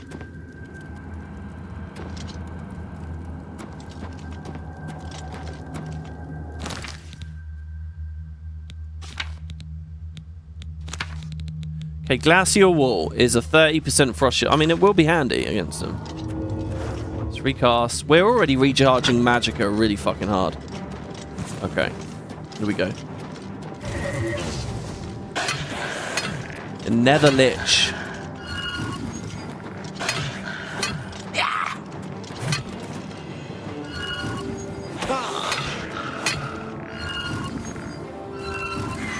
Got it. And that should be a grand soul like that, too. Nice. A bit of bone meal, that's it. Staff of Corrosion. Disintegrate armor on target. It's interesting to think that each time he spawns, he might have a different weapon. So he's more vulnerable sometimes because he has one staff versus another staff. On that note, by the way... Oh, well, there's the statue. That's it, we're done. There's the alien statue. Holy shit. What about all those other corridors, then? That must have been the boss. On that note, I was reading the GW1 sub, and I learned something about GW1 the other day that I had no idea about. None whatsoever. Did you guys know that in that game, the weapons... So first of all enemies use weapons in that game. Even though it might not look like they do. I'm looking for a torch here, by the way. Like, you might be fighting like a scale, or a bear, or a roller beetle, or whatever. But they actually are using a weapon. It's just quite often it's very small and difficult to see, but it's like in their hands and they're swinging it around and stuff. The camera and the, you know, the massive party sizes and stuff don't really... Did I get locked in? Did that door shut? It was open, wasn't it? I don't know what's fighting us. Something. There it is. Oh, that was pretty creepy.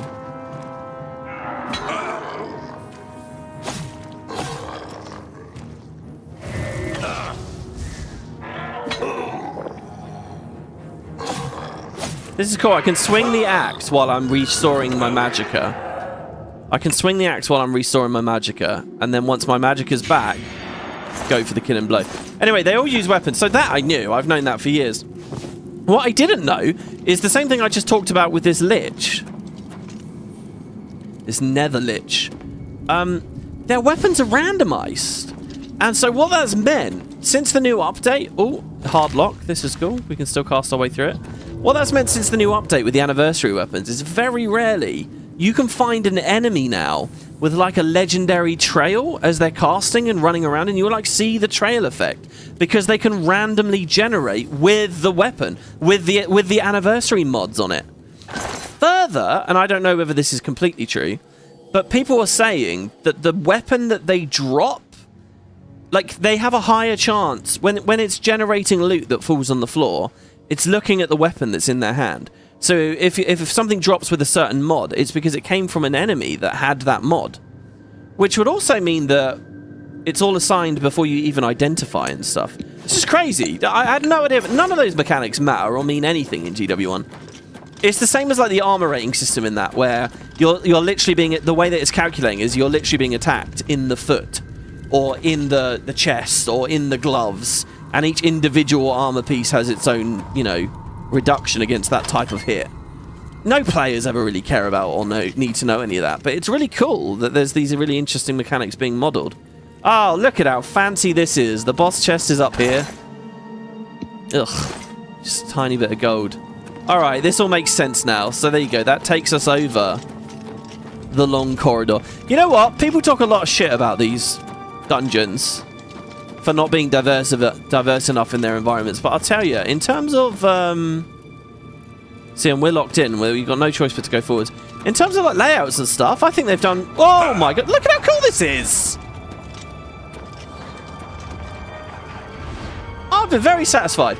It might just be that all I'm showing on this Let's Play are the 10 really good Alien dungeons.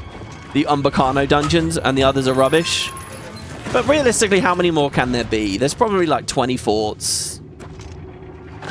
20 of these, 20 caves, for a total of about 60 dungeons in the game. I wouldn't be surprised if that's what it is.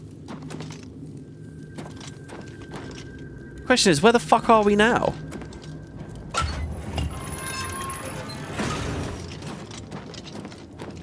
Look, there's mobs everywhere. There's... Oh, God.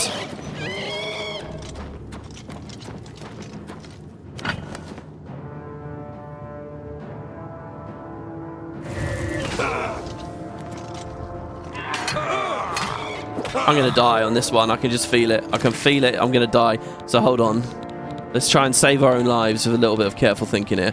Let's do some shield potions.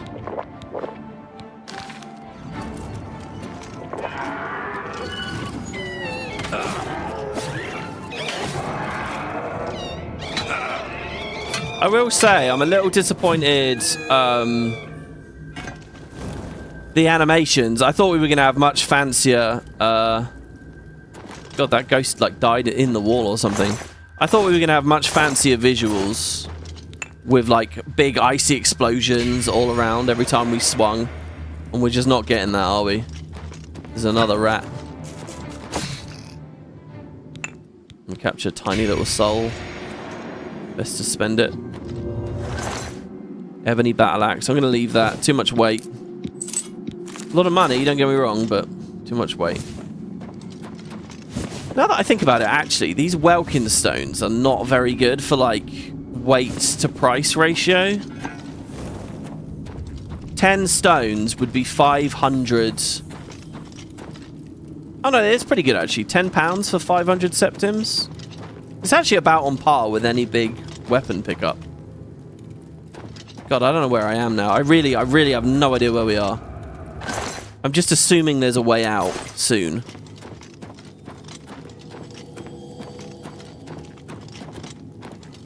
I saw a bit of a discussion about the teleportation spells that in like the early games, like in Daggerfall and Morrowind, there's these magic spells like Mark and... Ah, here we go.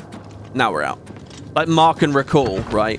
Which allows you to tag a spot, teleport away from it, teleport back to it, right? Like long distance. I'm not talking about like blinks that you would use in short form combat. I'm talking about long distance teleportation. And you know, it's a thing in the lore. We have that Frostcrag Spire going from Mage's Guild to Mage's Guild. It's like a part of the setting, but they removed it in Oblivion, just as they removed levitating. Oh, that's the way deeper down. Shit. There's the actual exit. Maybe over by those. They removed it, and so people were discussing, you know, why might they have removed it? What's going on? And one theory was that it's because when it comes to dungeons like this... Hold on, I thought we would have ended up on the other side of that. Maybe there were two ways back out. The theory is that, you know, if you take this dungeon, where they lock you in the room, and then you have to fight your way out a different way after getting the main treasure, you know, that's kind of fun, and it kind of puts you on the back foot somewhat. That's Ender's... Oh, all I have to do is follow the blue marker, goddammit. But if teleportation spells are in the game, you don't get that experience anymore, you just TP out. And on the surface of it, I think that that's an okay argument. You know, they don't want people invalidating the content, so to speak, or whatever. But I think it's wrong, though. And it might have been what Bethesda was thinking. I'm not saying that that's not true, but I think it's poor. I think it's a narrow way of thinking about this game and what this genre is. Because basically, I'm very much of the mindset that not everyone should be able to do. Look at how good this is. Not every character should be able to do everything. So if I'm a really high-level alteration mage, and I've unlocked the ability to mark and recall after a long adventure, first of all, throughout the course of that adventure, I've already been having that experience of actually having to go out of the dungeons. And second of all, not every player's trajectory is towards those tools. You know, what if I'm a stealthy character? What if I'm an archery character? What if I'm a blunt character? What if I'm a blade character? What if I'm conjuration? What if I'm destruction? There's so many places that we could go with that. I don't want to waste time with his thing. Oi! Oh god, I think I'm hurting my horse. I really do. Oh god. Artax 2. It'll be over in a minute, Artax 2. That's it. Kill him.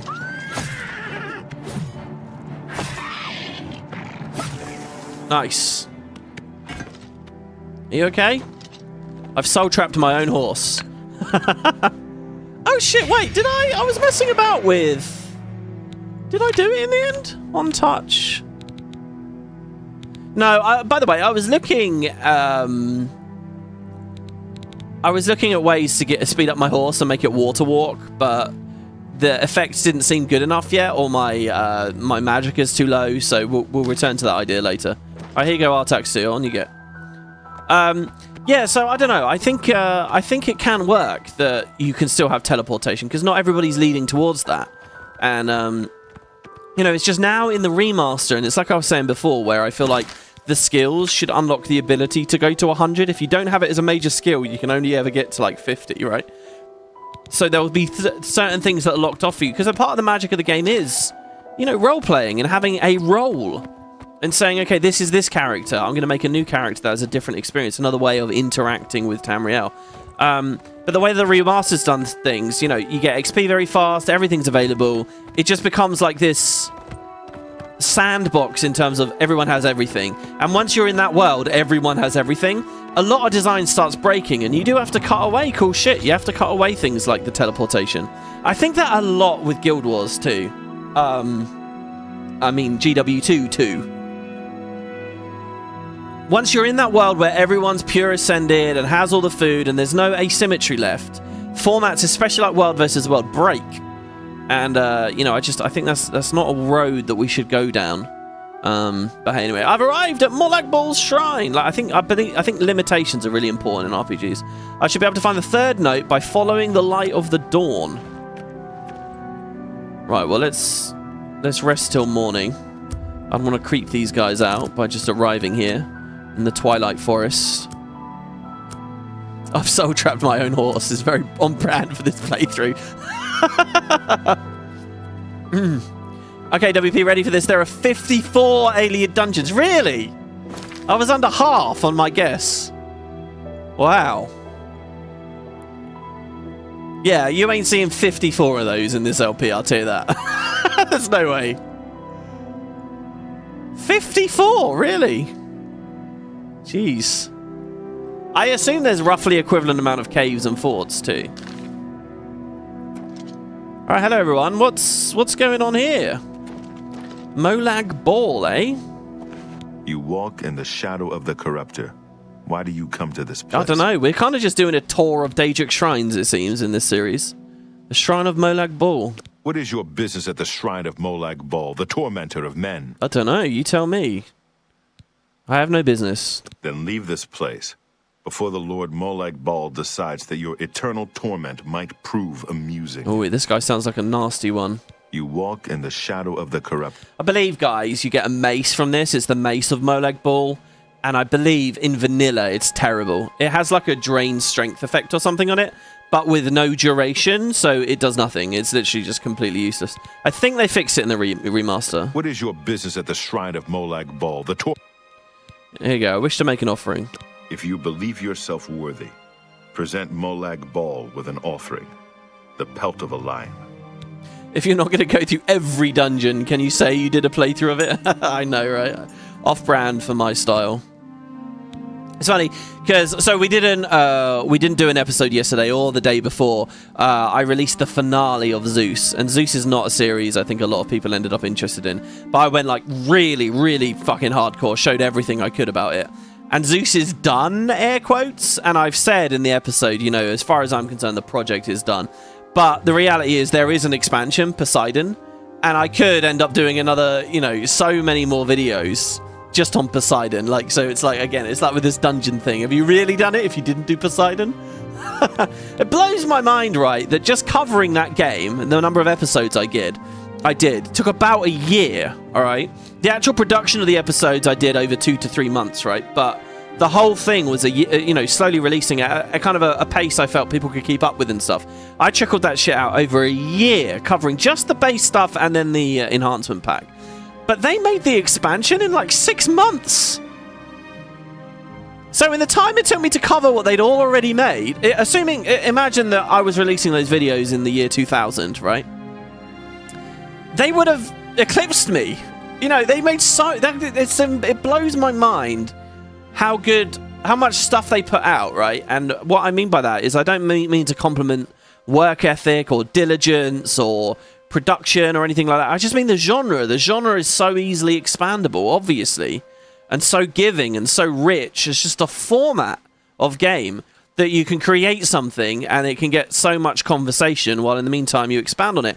Like, it's less time to expand on than it is to explore, right? I think that's a really difficult thing to do. It's like in Inception, you know. Who's the young girl character in Inception? I can't remember. I can't remember the actress name or the character name. Anyway, she's given a task. Make me a maze in 30 seconds that takes me like 3 minutes to finish or something. I don't know what the exact numbers were. But it's kind of like that, you know. And I look at that. I look at anywhere anyone's ever succeeded at something like that as quite a powerful thing. And, yeah, that game very much was along those lines. The Shrine of Molag Bal. You have been told what must be Sorry, done. I was ranting. I actually didn't listen to you, dude. What? We watch and wait. Hello? You do not have the proper offering. Oh, this shrine's very pretty, isn't it?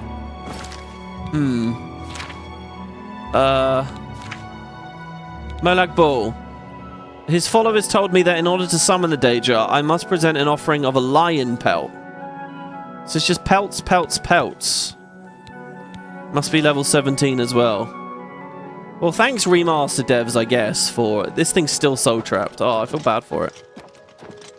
Like, the enchantments are heaviest on its back, though. Oh, no, on its front legs a little bit. Okay, well, I guess just a little tour there. Where else we got? I should be able to find the third note by following the light of dawn. Is it to do with these vaguely sun-looking symbols around the base?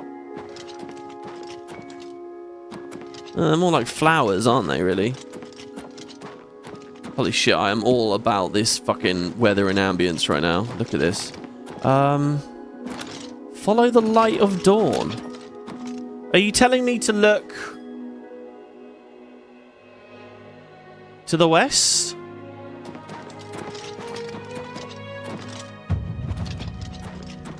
Is it on one of these rocks? No. Surely it's not all the way out there. Yeah, the light of dawn would be where the sun rises, right? It rises in the west, sets in the east. Maybe it's behind this tree to the west? Would they stick it on a tree twice? These actually feel a little bit like redwoods, don't they, almost? Nah, and I don't think it's going to be that far away, given how easy and like simple the other ones were to find. Oh, I got it at the rises in the east, sets in the west. I got it flipped. Okay, hold on, let's try. Oh, there you go, easy. Yeah, it was to the east. Oh dear. You walk the path of the new dawn. On the world's truth, the light shine on. His might forever unrivaled, his enemies to dust crumbled. So sorry, unrivaled rhymes with crumbled, does it? That's almost like a half rhyme. Or is there an accent? If I give it an American accent, will it rhyme? Should we do another cringe reading? This time American. So close to greatness you are. The end of the path is not far. Where the Xarxes meets the bay in a city full of decay. Praying for luck to a statue. The old lady holds the last clue. There you go. This is clearly going to be another shrine. Well, I was going to do main story. I found the third note. It mentions the last note's... Oh, here we go. The last note's location. In a decayed city where the Xarxes River touches the bay, it speaks of some sort of lucky old lady. I don't know where the Xarxes River is. We haven't talked about a Xarxes River. This is the Strid River. This is the Upper Nibbon.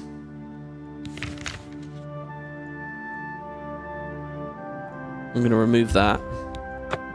I'm glad we got that little dungeon done there. The Silverfish River.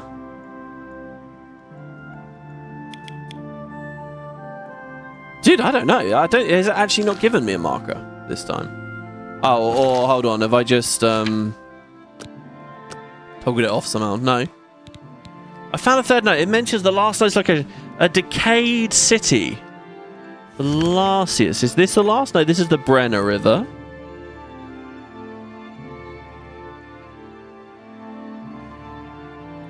Lake Popped. The Carbolo River. The Panther River. Next to Breville, everyone says. Oh yeah, Xarxes. Hey, it goes into elsewhere. Interesting. A decayed city. Wait, hold on. Is that Breville? That's what they consider the decayed city to be, Breville. That's pretty rough. Oh man, you know what? We still haven't done the Ayleswell stuff. I really want to do that. Should we go to the stable then? Let's get on the horsey. Where are you, Artax 2? There you are. The lucky old lady statue in Breville. There's so much I want to do in Breville. I might pause this quest there then, actually, guys. Let's pause that quest, because there's so much I want to do in Breville. Next time we go there, I'd like to actually, you know, get a bunch of it done. Look at these. Look at these. Ah, can we ride the horse through it? Oh, this is epic. Hell yeah. Haha. Whoa, is that a cave entrance? Oh, it is. Dude, this is gorgeous. I'm glad I just went riding off into the distance there for a second. Yeah, let's hold on then. Let's not go to Breville. Let's do our next quest. Should we go back up to Bruma and finish up our snow adventures, I guess? Oh, we're in combat, so I actually can't fast travel. Do we just try to flee, maybe? Oh shit, it must be this Englin. If we see a horse, a bear anywhere. There is a bear. Oh, and a wolf. Hey, this is perfect.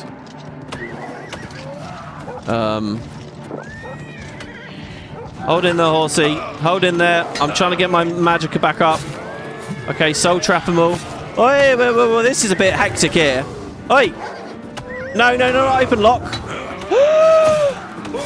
No! Oh, God, they're going to kill me as well. Oh! Oh, my God, we actually did AoE so many of them, though. We killed 3. Oh. All right, where are we in the Great Forest here? I just don't want to leave the Great Forest. Ugh, I do want all those pelts. Well, it's a good thing, guys. It's a good thing. Artax 2 is not dead. You didn't see that. Nothing happened. Nothing. You understand? Fools must be separated from their illusions before they will come to him. Go then. On the other hand, just get a lion pelt. You have been told the way to reach... Okay, all right. We already know. Okay, let's go to Bruma. We're going to go to the chapel at Bruma as well. We're going to see my main man, Talos. And, they heard you want their pelt Persine, and they were like, nope, not having it. Yeah, they were. And we're going to pray at the chapel. Oh, wait, hold on. They will let me, right? I don't have a bounty. I just have a bit of infamy. I don't know what colour Artax 3 will be. No, that's it now, alright? It's just Artax, that's it. Artax and Artax 2. There will never be another... Oh, here we go. I'm a good horse owner. I don't kill horses. Horses kill themselves or go missing. I can't be held accountable for that. You know, I'm not their parent. We're equal parts in this adventuring game. Please cleanse me. Rejoice! Through faith, your afflictions are banished. Thank Christ for that. Because, yes, those bugged icons are there. But as long as our stats are back to normal. Nice. That sweet, sweet 100 strength and intelligence. Oh, wouldn't that be the dream, guys, eh? Thank you. Is there a chance they have any of the good wine in the cellar? I doubt they do. Hey, a puddle. It's quite interesting, actually. It's very rare to see puddles. Is that a puddle, or is it just really polished floor? Right one. Thank you. Okay, right, so what did we learn about the spies? Are we already, like, in it, or... I mean, we must be. I don't even really remember what he said to us.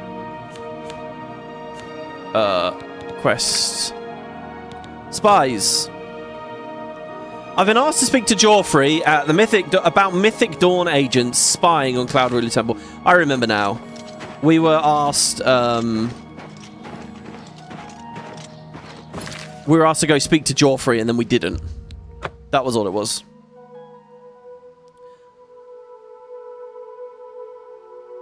This is the power fantasy you play games for, being smart and strong. Yeah, or just, you know, becoming a... Oh my god, it's so much mistier and snowier up here. Becoming a god and defeating millions of mobs. I keep seeing stories about PoE 2. I really enjoyed the series we did on it before Christmas. But everyone's in an uproar about it, just like constantly, man. Good work tracking down the Mythic Dawn secret shrine. We finally took the fight to the enemy. Now, there's a game you want to become OP in. Wait, Joffrey, wait. Wait. I wonder if we can get him to go to a weird place by doing this. Yeah, nice. We've bugged him. Haha. Yes? Yes. I hope Martin knows what he's doing with that evil book. I fear for what it could do to him if he's not careful. Yeah, well, listen, he told me there's some spies around or something. What have you got for me on that topic? Ah, yes, I hope you can help. The gate guards have reported seeing strangers on the road for the past several nights. Right. I cannot leave Cloud Ruler undefended while my men search the whole mountainside, but these spies must be eliminated. How do you know they don't live here? Alright, I'll try and find them. Thank you. Talk to Stefan. He can tell you where he has seen them. Captain Bird in Bruma may also be able to help. I've asked the Countess to have the guard keep an eye out for strangers. Track down the spies and kill them. Find out what they know and what they're planning, if possible. Okay. Thank you. I'm counting on you to eliminate those spies. We can't afford to let the Mythic Dawn operate out of Bruma with impunity. This is funny. I remember there being a bit more background to this quest. He's already off. Yeah, I do love the snow effect on them. I suppose I have it on me too, yeah, my armor. It is cool. Right, so who did he mention for us to speak to? Joffrey told me that strangers have been sighted near Cloud Ruler Temple. He suspects that they're Mythic Dawn spies based out of Bruma. He suggested that Captain Bird of the Bruma Guard might know of any strangers in town. Stefan of the Blades can tell me where he has seen the suspected spies. So Captain Bird might be able to help us, and Stefan might be able to help us. So we have 2 leads. I do think this is a cool idea for a quest because we're so close to Bruma. And, you know, it feels only natural that the local town would have some kind of interaction with these guys here. They have more than the one, actually, as it happens. That's Fortis and Pelagius. Good afternoon, sir. This is Stefan here. Lots of people outdoors. What can I do for you, sir? Well, I was wondering what you knew. First of all, just how's the temple? Aye, she's a beauty, isn't she? It's hard not to admire the stonework. That's some real craftsmanship, that is. Cool. Yeah, you appreciate a good temple build, do you? At least now we have a name to put to our enemy. Mankar Cameron and the Mythic Dawn will pay for their foul crimes. Yeah, so it's starting to come together now. Mankar Cameron, some, like, ancient high elf, and his kids have assisted Mehrunes Dagon in bringing about Oblivion. They assassinated... See, there could be such a huge extra bit to this main story where we talk about the other assassinated kids, you know? Like, I really feel like that's a major thing, too. I guess the idea is they were assassinated while touring or ruling in other provinces. So maybe it's not too local to Cyrodiil. That's how you can justify why the quest's on there. But to not talk about it at all after that one moment... I mean, in fact, it isn't the only thing that talked about it, that Black Horse Courier edition. Anyway, so, Spies, what do you got for me? We'll always see them near the runestone at dusk. They aren't too woodcrafty, but Grandmaster Joffrey has forbidden us to range too far from the walls. But it seems that you have been given the freedom to attack the enemy that we all crave. Good luck. We will keep the Emperor safe here. Don't worry. Okay. May your sword always strike true. I would like a companion here as well, so it feels like they're putting their lives on the line a little bit. Stefan told me that the suspicious strangers have been seen on the road to Cloud Ruler Temple, usually near the runestone at dusk. I think this is one of those quests where you've got a lot of different ways we can do it. In fact, this is a quest that's massively cut down too. I like seeing this gate open. This is a bit of an open cities moment here, really, isn't it? I'll show you just how much ridiculous cut stuff there is from this once we're done. Oh my god, the sound of that bird, that piercing screech across the sky, that was awesome. So I want to speak to the... Before we do any waiting around... Wait, what runestone, by the way? Is there really a runestone really close to the town? Close to Cloud Ruler Temple? Oh, the marker's just pointing me at it, I guess. We should buy Artax 2 some armor. Oh, oh, oh, oh, are you okay? Don't die. I see. There is a stone. Are you alright there? The stone stirs under your hand. Do you seek its conjured weapon and armor? Sure. What are you giving me? You've given me a mace again, it looks like. A bound mace. Dude, 20 damage? Since when did the damage creep up so much on the bound mace? Look at that shit. 20! It's one-handed too! Swings so much faster. Anyway, and what else did you give me? Some kind of armor, I assume.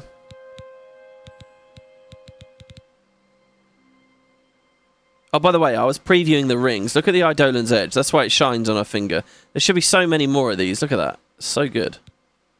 The other ones are a lot more subtle. I don't know what armor it gave me.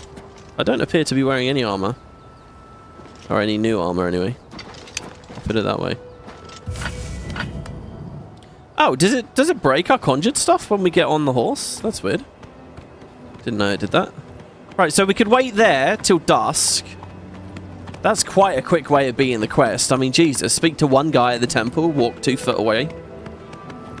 I mean, okay, it's not 2 foot, and in the original it would have felt like more.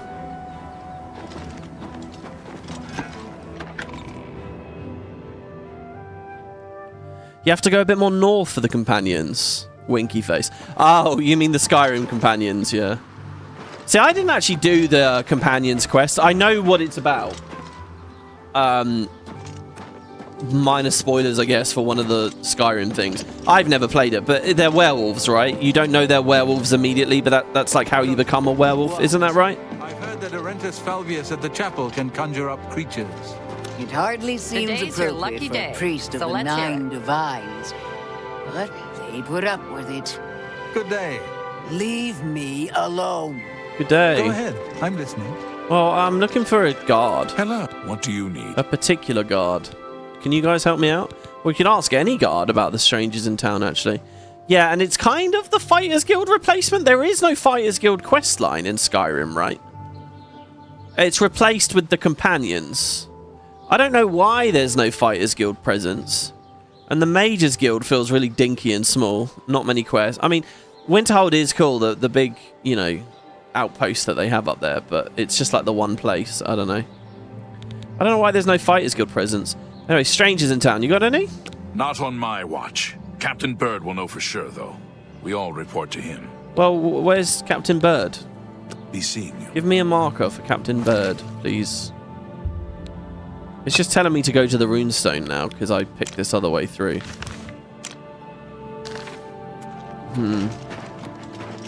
How do you do? I want to know where Captain Bird is. Right, there's probably like a guardhouse, or like up near the castle maybe. A guard's quarters or something. Where is the castle? Well, the Great Hall is probably up there somewhere. I'm just thinking about back at Coral, remember? There was that captain involved in that painting thievery quest. Yeah, this looks right. Captain Bird? Hello? I'm looking for a Captain Bird. Can you help me find my lost dino fly? You like the college, the location too? Yeah, it's got a cool location. That's about all I remember it had going for it. Hello. Bruma guard. The barracks? He might be in the barracks. Yes? Hello. Oh, who's this? Somebody's visiting the Count. Welcome back, milord. Hello, milord. I've never seen my lady so happy. You've done well. She still wouldn't sell us a house here, would she? Welcome back, milord. Oh. Ah, I really thought that was going to be him there. Carius Runelius. Something to report? Well, strangers in town. Oh my god, what is all this? Jesus Christ. We could talk about Raynil. You did what had to be done. There should be no regrets or doubts in your mind about it. Raynil was an evil Dunmer, and he deserved that fate. Oh, yeah, I remember. You were the oblivious guard in that whole thing. What about Brayden? Although we can't go back and undo what's been done, I feel justice has been served, and Brayden's soul may rest with ease. Hopefully, if it's haunted, then that's down to you. Gellerborn? In your absence, I dispatched a runner to Skingrad to let them know they need to clear Gellerborn's name for the record books. Like Brayden, I think he deserves to have his name clear of wrongdoing. I wonder, it would be cool if you could actually meet that guy over there now. I've never considered a job in law enforcement. Oh my god, is that how you're supposed to say he out loud? That's more like a HM kind of laugh, isn't it? But nobody ever types it that way. Is that what he is? Because seriously, that would be useful to know. The amount of games I play on this channel, and we have to read stuff out loud, and there's a he. Is that how I do it? Really? Lips together? I guess let's check the barracks. I don't know if anyone in chat wants to help out here. Where the hell is... What is this guy's schedule? Is he in here? How can I help you? I don't know. What? Go take your break. Another day, go take your break. Yes. What is it? Time. Hail. They're all being a bit creepy, really, there, the way they're all standing around. Hi there. Garrick Seneral? There's no problem, is there? Well, maybe. What can you tell me? As Captain Bird says, we have to stay on the good side of the local Nords. It ain't their fault they're ignorant barbarians. Yeah, where is Bird? As Captain Bird says, we have to stay on the good side of the local Nords. It ain't their fault they're ignorant barbarians. I like this. This is such an imperial way of looking at the world. Just calling them ignorant barbarians. Take care. Yes. Are you Captain Bird? Are you Captain Bird? Are you Captain Bird? There's a letter there. I can't wait to see you tonight. My every day is spent thinking about when we'll next be together. Soon we will be married, and we can be together forever. Your true love. Isn't that sweet? Are you Captain Bird? Are you Captain Bird? You're the jailer. Are you Captain Bird? You have a nice sword. There ain't no Captain Bird in here. How do you do? Oh, God. By the way, it feels like this many guys shouldn't all be off duty all at once, but hey, maybe not. Captain Bird appears to have flown the coop. Indeed, right? They're creepy. You're entering their bedroom. It's not really a bedroom, is it? It's a communal area, and they're all standing looking at each other. It's like they were dogfighting or something, and then I walked in and they got caught, so they quickly wrapped it up. Always a pleasure. Put their dogs in their pockets or something. You look like a shrewd businessman. Thanks. We're getting all kinds of compliments now. 4 of the afternoon watch, and all's well. Have a nice day, sir. Someone needs to get Skjorta under control. You'd think Olfan would be the one to do it. Bye. Oh dear. Okay. No Captain Bird, no quest marker. Now, what did it say? At dusk, go to the You stone? look like someone who's comfortable in heavy armor. So maybe we give up on this tack and we go to the stone and see what we see. Look at the muscles on you. He sounded really happy about my muscles. More than most NPCs, actually.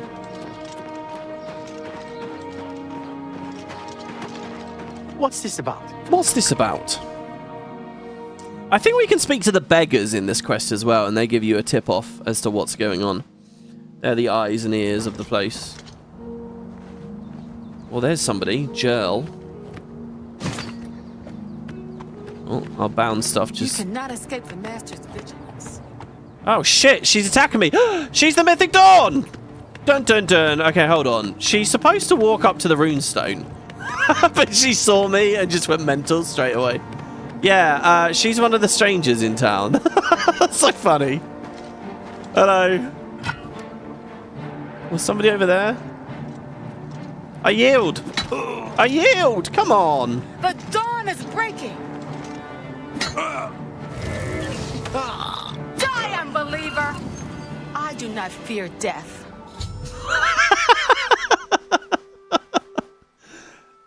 The way she just flopped to the floor there really did look like she'd been frozen to death. It was quite cool, but the fact she's just talking normally after she's already dead. I do not fear death. Well, guys, that's interesting, isn't it? Why doesn't she fear death? Is that true? The Mythic Dawn agent named Jerl is dead. I should continue to search for other spies and locate their base in Bruma. Perhaps I should speak to Captain Bird, as Joffrey suggested. Alright, well, there you go. So she's dead. We get a basement key off of her. I found a key marked basement key. Perhaps this clue can help me locate a Mythic Dawn's agent's base in Bruma. Captain Bird may be able to provide some information about suspicious activity. We can grab her key as well. Artax, 2. I like how even the saddle gets a bit frosted. Look at that. Look at the leather on the saddle there, and it's slightly shiny. You can see it glinting a little bit. Surely that's just something crazy cultists say. Yeah, I think you're right. They're just really late-stage cultists. You know, there's different stages to it. There's a really weird video online. I don't know where it is, right? But it's this kid laying on a couch.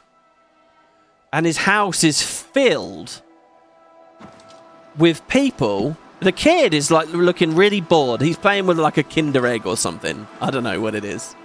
You guys are going to go watch the video now and you're going to see it's definitely not a Kinder Egg. But let's say it's a Kinder Egg, right? He's like chewing on it. He's trying to open it up. He's looking at the toy. He's got the little instructions there. He's trying to build it. He's vaguely entertained by the Kinder Egg. But mostly he's bored. He's laying back on a couch. But the weird thing about it is, picture this scene.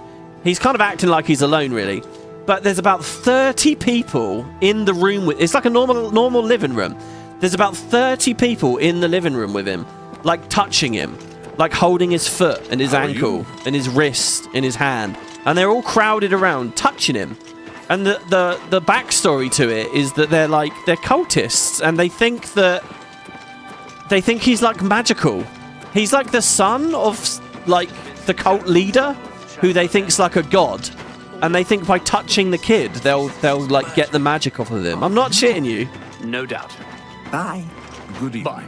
You look like a shrewd businessman. Thank you. I thought Captain Bird was going to be around here somewhere. Maybe up here. I mean, we do have a marker now. Looking like he's in the castle. Anyway, so you know that's like phase 1. Phase 2 is like, you know, you let the cult leader sleep with your wife. And phase 3 is no longer fearing death. That's the progression. Oh, there you go. Some people in chat know what I'm talking about it. Oh, look, I had the right idea. Hey. You look like a bright one. Are you guarding this room? Can I go in?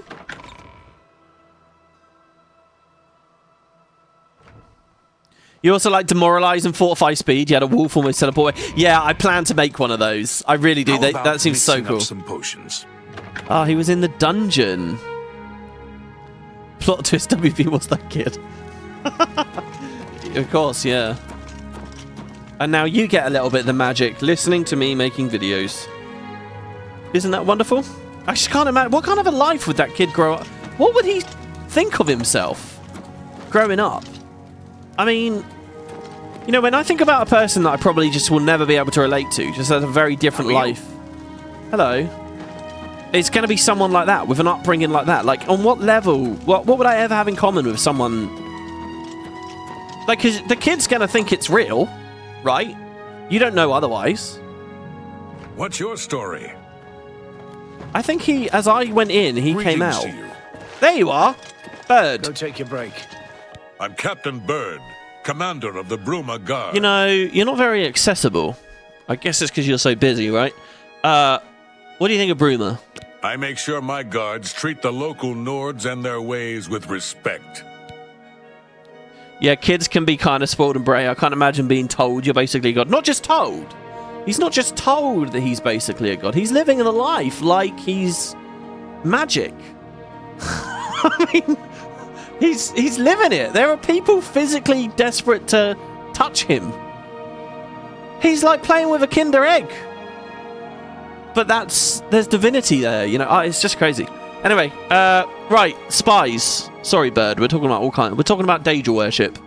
Except for Gerald coming back from a trip down south, things are pretty quiet. Not much travel right now with the Oblivion crisis. Yeah, I just killed Joel. I've told my men to keep a sharp eye out, but I've had no reports of any strangers in town. What about you? Turned up anything suspicious? This is kind of funny. I can now say Joel was a Mythic Dawn agent. You know what's really funny about this? That other quest in this town that we already did, one of the other quests, guy shows up out of nowhere, murders someone, and says, oh, they were a vampire. And everyone just believes it. I'm doing the exact same thing now. I've just shown up out of nowhere, murdered Joel. Oh, they were a Mythic Dawn agent. And now they're just going to believe it. It's funny, they totally should have had the same NPC. We're speaking to Bird now. Bird was not involved in that other quest. We should have had the same NPC. And he should, like, if you've already done that other quest, he should be extra skeptical of this. No, Joel was a Mythic Dawn agent. I have proof. Look, here's the key to their basement. God's blood. So she was the spy? Seems there's no one you can trust these days. Since you're working with Cloud Ruler Temple, I'm going to authorize you to search Gerald's house. I'll pass the word to my men. We won't interfere. Thank you. Everyone's just letting me do stuff. They all come across so lazy. Yeah, since she loses the Mythic Dawn armor on death, there's no evidence. Exactly. There's no evidence. I trust that you'll handle things appropriately. The less I know about it, the better. Okay. Another day, another. How do you do? See, there could have been so much more there, you know. We could have got into sort of the uneasy, arm's length kind of relationship that the guards of Bruma have with the activities up at Cloud Ruler Temple. You know, maybe when Blades come to town, the people here kind of know the Blades a bit better, and like they're given a bit of authority, a bit of a blind eye is turned. Maybe there's a bit of a history in which turning that blind eye has caused a bit of controversy, but it's been, you know, covered up for the greater good or whatever. There's so much that they could have done, you know. I think the main story in this is quite thin.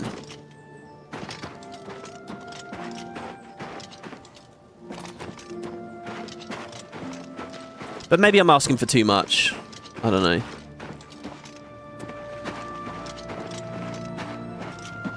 Okay, so this is Gerald's house. We have Gerald's key. It's not trespassing, even though the guards are clearly watching. Now, I just want to see, are you a hobo? What do you want? No. But I can ask you about strangers in town. Not that I can think of. People are mostly staying home, what with all the troubles in the world. So there's actually quite a lot of dialogue in this quest. We're still in Cyrodiil here in Bruma, but just barely. We build for the cold, just like in Skyrim. Nice. Sirach is a good healer. He's a red guard, but you'd think he was a Nord the way he acts. I like how it's funny actually. It's really interesting when you follow Elder Scrolls development. Arena, the whole of Tamriel is accessible. It's very shallow. Daggerfall, you're just at the Iliac Bay. It's really disconnected. Morrowind, you're just at Vardenfell, the island in the middle of Morrowind, so it's very disconnected from Oblivion here. But then finally, with Skyrim and Oblivion, they share a border so closely. For the first time ever, there's that really close border sharing. And now with the remaster, you come back, you get lines like this. We're still in Cyrodiil here in Bruma, but just barely. We build for the cold, just like in Skyrim. Like, it's really fun to really think, oh, I'm just over the corner of that. You know, like you couldn't have that experience with any of the other games. 5 games in the main series, you couldn't get that. But now a lot of us nerds do get the pleasure of 2 very modern games. I would still consider Skyrim to be a very modern game. You know, either side of the line, without like these massive wedges of territory separating them. Take care. Anyway, yeah, I just accused this of being thin and then said, oh, there's so much dialogue. It's all missable. Hello. Because they just lead you around with the quest markers. Good to see you. Hello, I'm looking for someone, like, impoverished. I don't know where the,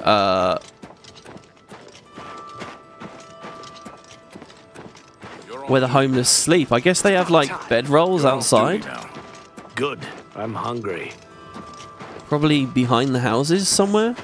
I mean, it's not quite late enough that they would be asleep. I mean, here in Bruma, it's so frigid feeling. I can't imagine someone actually being homeless in such a cold, miserable location as this. I feel quite insulting here as well. Yes? I'm going up to people and that I think look homeless. Which is such an insult. You hear about Jorunda? He was caught stealing gold and now he's in jail. I bet Arnora's beside herself with grief. I didn't hear about that, no. Jorunda? Arnora and Jorunda were once a happy couple, but that's over now. I hear that he took all of their money and stashed it after he committed a robbery. He was going to skip town on Arnora, but got arrested before making good on his escape. Now she has no money left at all, poor thing. Well, there we go, 2 sides of the coin. That's the last Bruma, well, not really last, but one more big Bruma quest for us to do. I really want to find one of these homeless people. How do you do? See, the guards should be able to point me directions to that sort of thing. You, maybe? You look a bit weird. What are you doing over here? Hello? I'm so hungry. Oh, you are one of the homeless people. Oh, have a coin, beggar. Oh, thank you, kind sir. There you go. Look, don't spend it all on skooma now. Poor Arnora. Though it may keep you warm in the cold. Jorunda has stolen some gold from her and left her penniless. Now he's in jail and she's destitute. It's very thoughtful. He's got no money and he's feeling bad for people losing theirs as well. What a good guy. Hey, have you seen anything about strangers in town? Nothing comes to mind. Of course, my memory sometimes ain't what it used to be. Oh, look, he's fleecing us. Would 5 gold jog your memory? Ah, it's coming back to me now. Yeah, seems I saw someone looking out the window at Gerald's house the other day. Oh. Someone I'd never seen before. When Gerald wasn't home. Oh. You see what I mean? Now, if you'll excuse me, all this talk has given me a powerful thirst. Thank you kindly. He's going for the skooma. What's up with his mustache? Yeah, it was very patchy, wasn't it? If I follow him, will he actually go to the bar? So yeah, that's an easy little thing to miss there. I've learned that Jo has a visitor staying with her. I should find out how the visit is. Yeah, it's weirdly designed, this quest. It feels like another... It could have been quite a cool investigation sort of phase. A bit like what we did in the Imperial City, you know, which I think was done a bit better. But maybe they balked it at the end because people were getting confused or weren't able to figure it out. So actually it's very linear. If you just go immediately to the guy at the temple, he'll lead you immediately to the runestones, that will lead you immediately to the captain, that will lead you immediately to the house. But there are these other little tidbits around. Be on your back. I understand Bumf Gragash trains other Fighters Guild members on the proper use of heavy armors. She's quite a warrior. It's amazing how well she moves in heavy armor. Yes. Have you ever heard Alga tell her tales? She's the best bard I've ever met. Of course, being a bard is almost as bad as being a pilgrim. There's no future in it. Is that so? Good news from Kravach for a change. The last of the Daedra have been driven All right, out. as soon as they start talking about Kravach, I'm out of there. No interest. All right, we open the door with Jarl's key, but someone else was in here looking out of the window creepily. Ooh, that's good. Nice, good, warm light in here. We don't necessarily need the torch. We can take their bread. This, by the way, technically you can use as a player house since Jarl is dead. I think a lot of the containers respawn though. There's like only one in the basement that's okay. So what do we have here? Well, Well, here's the basement. And we have the basement key. What else we got? Cheese, beer, leeks, some parchment. I cannot sleep while trespassing, apparently. It's trespassing right now. Calipers, blacksmith's apron. Do you know what I wonder? I wonder what the rarest item is to see the model for. Does that make sense? That's quite cool. We're already at 80. We've gained 5 levels of that I haven't tried to spam up. They've actually just happened.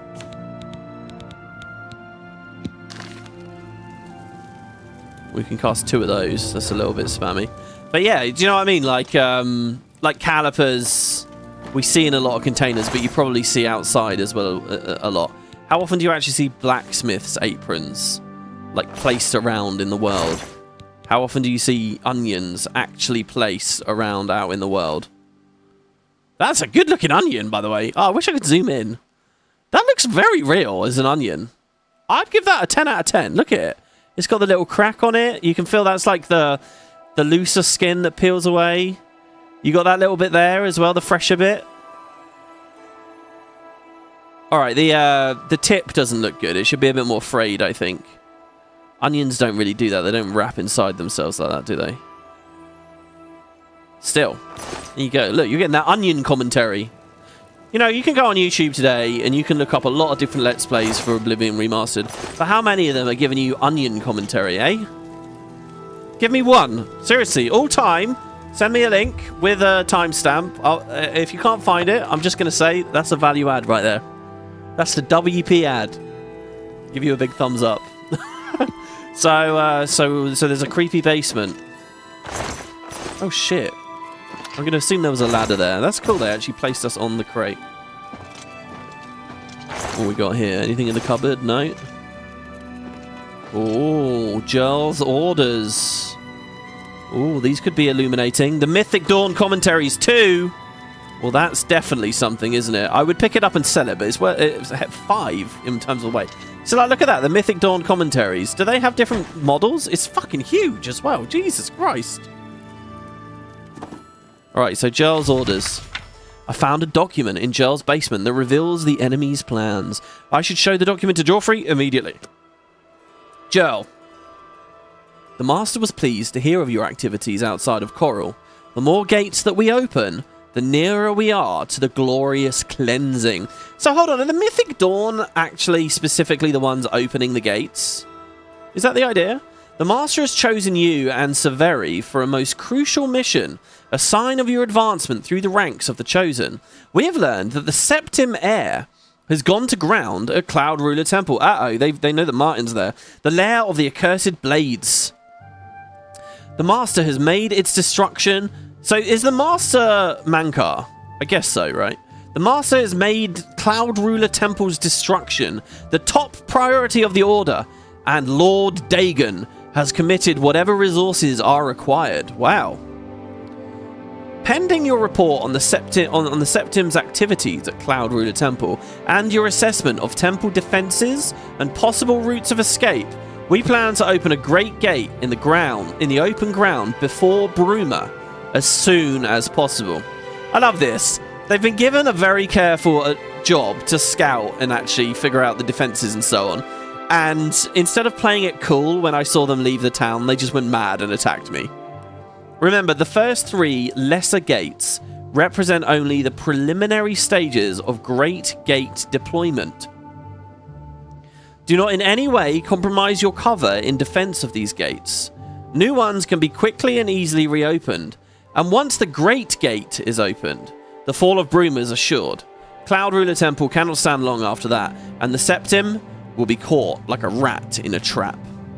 It's funny to think there's another story here where they do successfully destroy Bruma, and Martin gets escorted north into Skyrim.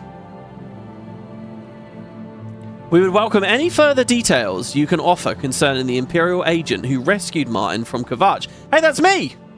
That's interesting. I'm the Imperial agent in this game. I was the Blades agent before, but no, now I'm the Imperial agent. But again, we caution you. Do not risk a confrontation. This individual is not to be trifled with. Yeah, damn straight. The dawn is breaking. So this is from Rumor Cameron. Now, you might be thinking, hold on. Rumor Cameron? The daughter? Didn't we kill her? In the cave? Mankar left to paradise. She was there. And WP paused and said, oh, look, everybody. Look, she uses a blade, not a mace. She's one of the few enemies that uses a blade. Remember? And then we killed her. We cut her down. So was this written before all of that? I guess so, right? It was written before all of that. That's the only thing that makes sense. So there's a wooden door to the Bruma Caverns there. Ooh. And more Mythic Dawn commentaries. We can open this door. Hey you, Martin, you're finally awake. Yeah, I like that, yeah. But mind you, why'd he be arrested?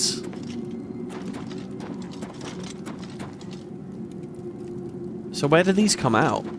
Out near the runestone? Well, no, because then why would they be going the normal way?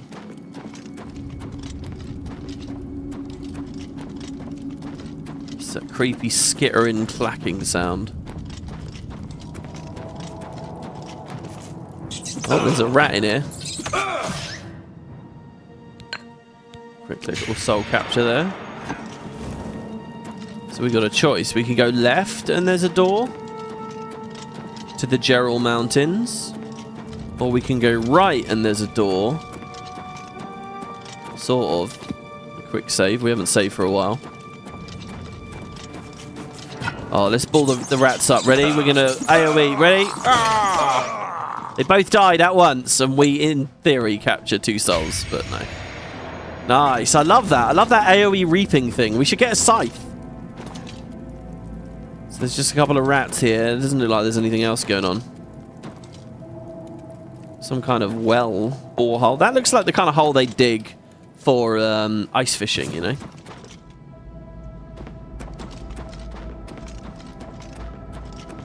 Is it just me, or does the sprinting not look as goofy anymore?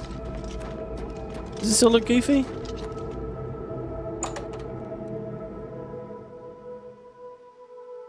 You're so glad you can one-shot rats now. Holy crap, they irked you in that first dungeon. Yeah, yeah. Especially on Expert. I can't. On Master, they must be fucking brutal. I mean, getting out of that dungeon on Master. There's so many ways to trivialize this game and make it a bit easy, you know. In some ways, just getting through the... having an actual guide for getting through the tutorial is probably more interesting on those higher difficulties. Well, to be fair, we did it on Expert and it was alright. There was a huge difficulty jump when we got out. I think the game was at its hardest. Who the hell are you? It's a bandit. The game was at its hardest. Oh, what's the matter? Is the baby gonna cry? No, I think you're gonna die though.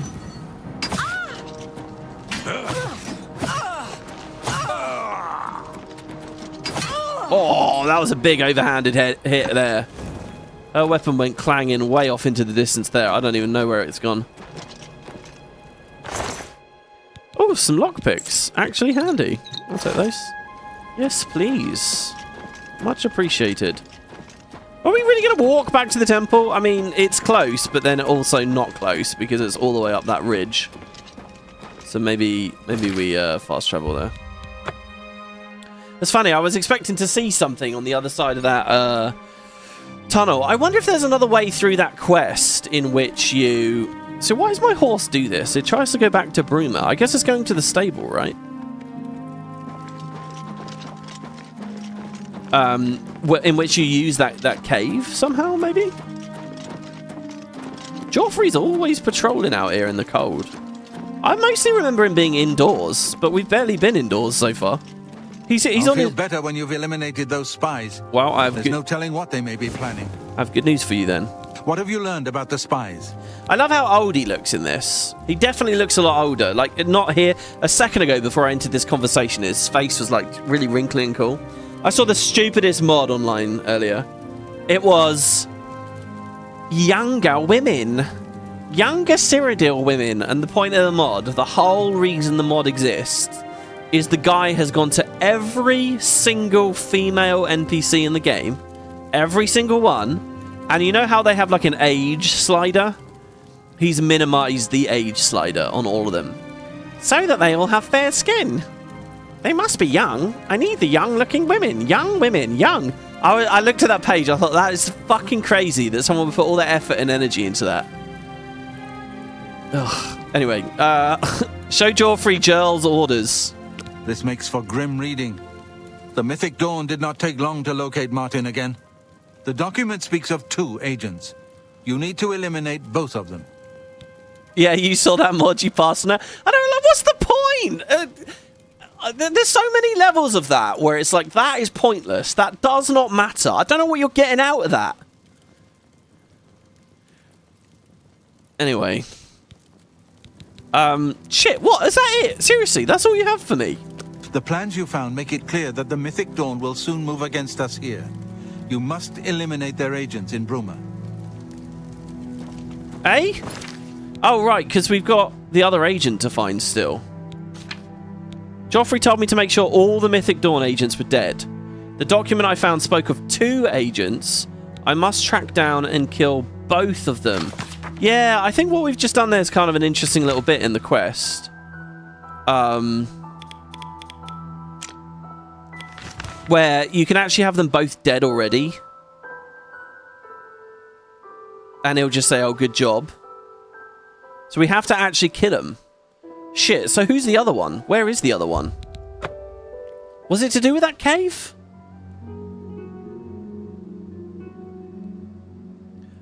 Keith says, if you don't ride your horse occasionally, it will start returning to its original stable, and it won't be with you. What the fuck's going on there? With you for fast traveling anymore. Ah, that makes sense. Who are you? Why are you fleeing? You look very suspicious. Get over here. Oh, this is good, not having too much speed. Oi! Oi! It's my pleasure. Please continue. What are you doing? With all those Oblivion gates opening everywhere, it's only a matter of time before another city goes the way of Kvatch. Uh-oh, is Bruma that city? Invest in this shop. Farewell. Are you a Mythic Dawn agent? Shit, where is this other person? Who do we even go to for a clue about this?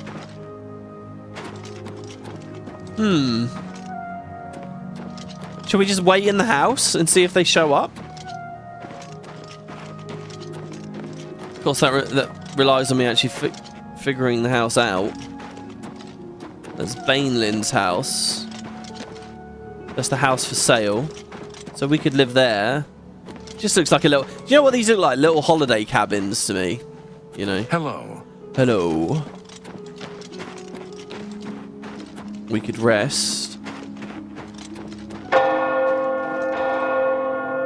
Broch Callus's house. You think go to the runestone at dusk? Well, I'm wondering if they'll... Hold on, let's go to the minimap here. Oh my god, I just hit F and it toggles some elements of the... What's the point in this? If you're going to tell them... toggle off the UI, toggle it all off. Chapel of Talos. Talos. House for sale. Banelin House, the Mages Guild, the Fighters Guild. Oh, that's quite cool. Our house is right next to the Mages Guild in this town.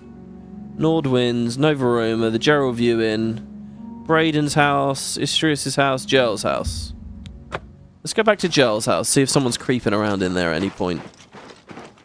I really thought we were going to find the other person in the basement.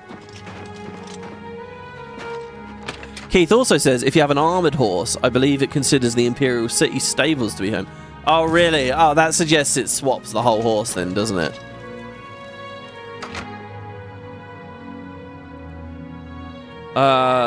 Sorry, Luna says, oh, that's how that works. This quest bugs sometimes on this part, so hopefully that works.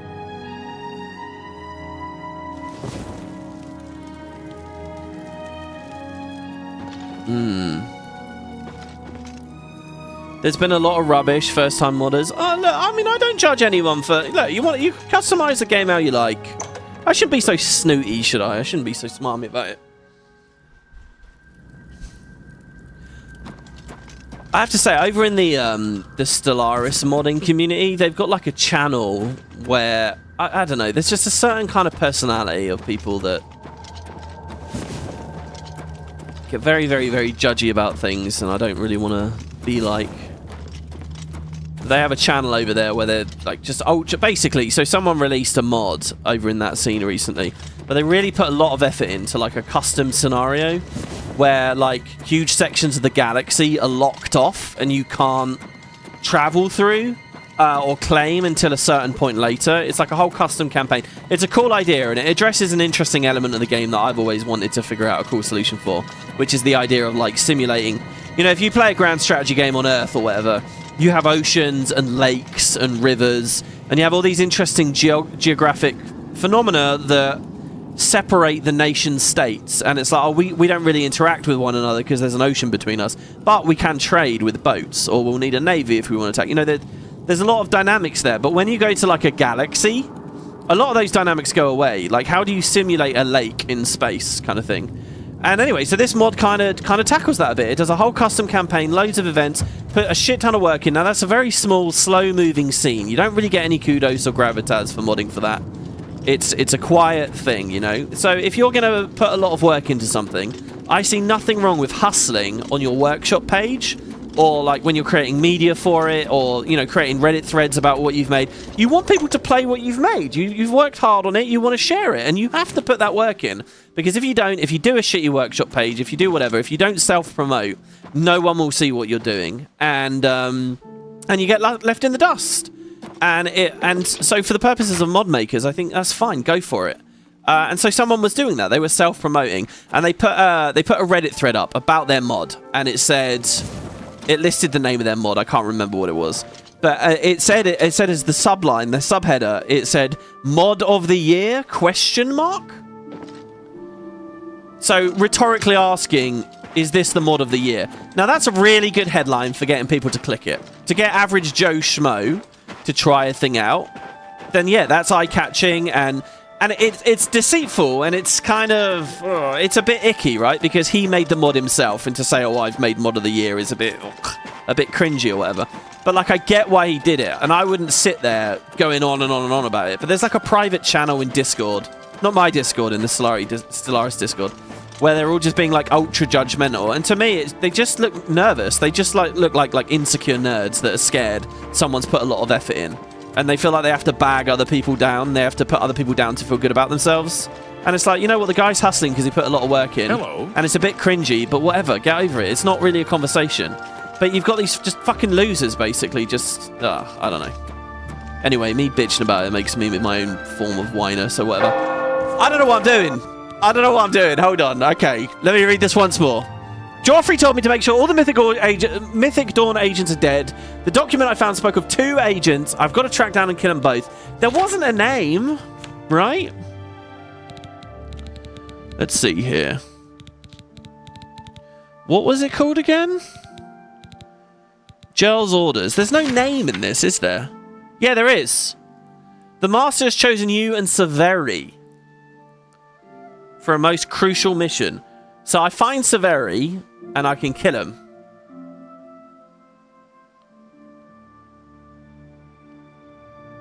So does Severi have a house? Let's have a look here.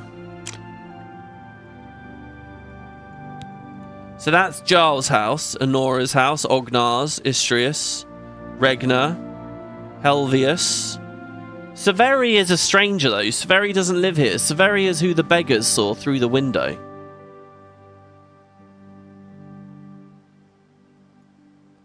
The Gerald Mountains, the Great Hall. So I've got a name, but that doesn't mean I can ask guards and stuff about it. Are there even any guards around? I mean, it's fucking 3 AM. Let's wait till morning. Every stream should contain a WP weirdest mod fired and rate on a creepiness scale. Actually, I fear that there's not that many coming out for this game. I love the snowdrift so much. It's slowed down a lot since release. And, you know, a part of me was wondering if that was going to be happening. We're here to serve. You know, the game's nearly a month old now, isn't it? Hey, you're the one they...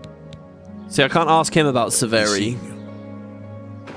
Is there another clue about Severi in the inventory somewhere?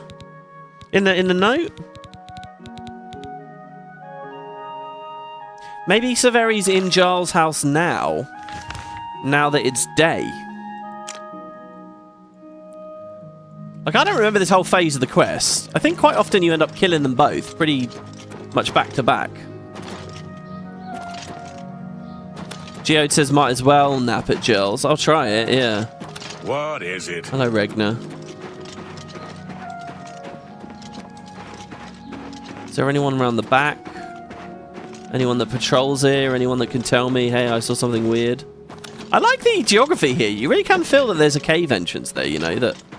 Hello. You get any closer, and I'll turn your bones to ash. Back off. I have no time for your pathetic attempts at small talk. Now walk away before I get nasty. It's him. He's the Mythic Dawn agent. It's him. It's this guy. Yeah. The 95. It's all over, lawbreaker. Your spree is at an end. I'll take any stolen goods you have. The next move is yours. Pay your fine, or I'll haul you away.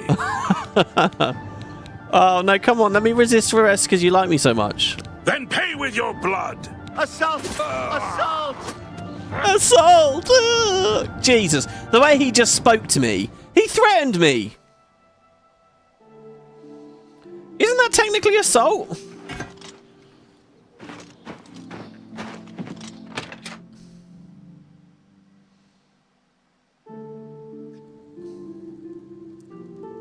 Ah! Hello. You cannot escape the Master's vigilance. There you go. Yeah, she just like lives and hangs out around here. Come on, yield. It'd be cool if we could eventually learn the spell to summon our own Mythic Dawn armor. I don't know, it's probably Glad you will not live to see the day Lord Dagon walks the earth. somewhat against the story. I like this. She climbed up on the table and knocked everything on the floor. What are you doing? Dawn is breaking. Only the chosen will survive the cleansing. Lord Dagon will welcome your soul in Oblivion. Dude, the fucking spells hit way harder than the enchanted weaponry. The Mythic Dawn agent named Severi Faram is dead. I shall report to Joffrey that both the Mythic Dawn spies are dead. There you go. See, usually when you just go up to Joffrey, they're both dead already anyway. And that little bit of dialogue we got there, you kind of miss. There you go. That kind of works, actually, though. Weirdly enough, as broken and odd as that played out for us, that kind of works because she didn't see me murder the original one. I mean, she could have found the body. Maybe it got moved.Maybe the guards moved the body. She had no idea. She thinks she's just there to relax, and then boom. But yeah, it is a weird quest. I'm gonna show you guys some cool. Oh, look at this foggy, snowy day here. I think the rain and snow effect should be stronger. All right, Joffrey. What have you learned about the spies? You asked me. We already know their plan, but you asked me specifically to go and murder her. Well, I did it. They're both dead. Excellent work. I knew I could count on you. The gods did not idly choose you as their agent, whatever you may think. But we have not eliminated the threat against Bruma and Cloud Ruler Temple, only delayed it. I will warn the Countess of the danger. You should speak to Martin. I believe he has made some progress with the Mysterium Xarxes. That's funny, him saying whatever you think. There's no way that ties back into my original decision where I said I wasn't on good terms with the gods, is it? I wonder whether it did. Ah, there could be such a different... You know what? If they had really gone crazy with the dialogue choices in this, I would love to have seen that. All right. I will send word to the Countess at once of the danger to Bruma. You should speak to Martin about his progress with the Xarxes. Okay, thank you. Goodbye, Joffrey. Once again, he's out in the snow. In fact, he's just leaving. Yes. He must spend a lot of his time out on patrol. Luna says, yeah, she moves between here and the runestone. Sometimes she gets stuck at the runestone, though. Right, so here, let's sit by the hearth before we start dealing with this Daedra stuff. Let's get warm by the fire. Ah, look at that. Our ebony armor all cleaning up. check this out, guys, right? This is what Wiki says about this quest. Now, I think this is amazing. So here is the last message we read where we were talking about such, which hopefully was an interesting enough trivia bomb. Hopefully. Actually, hold on. I've taken a billion screenshots now since that last part, since it's been a couple of days.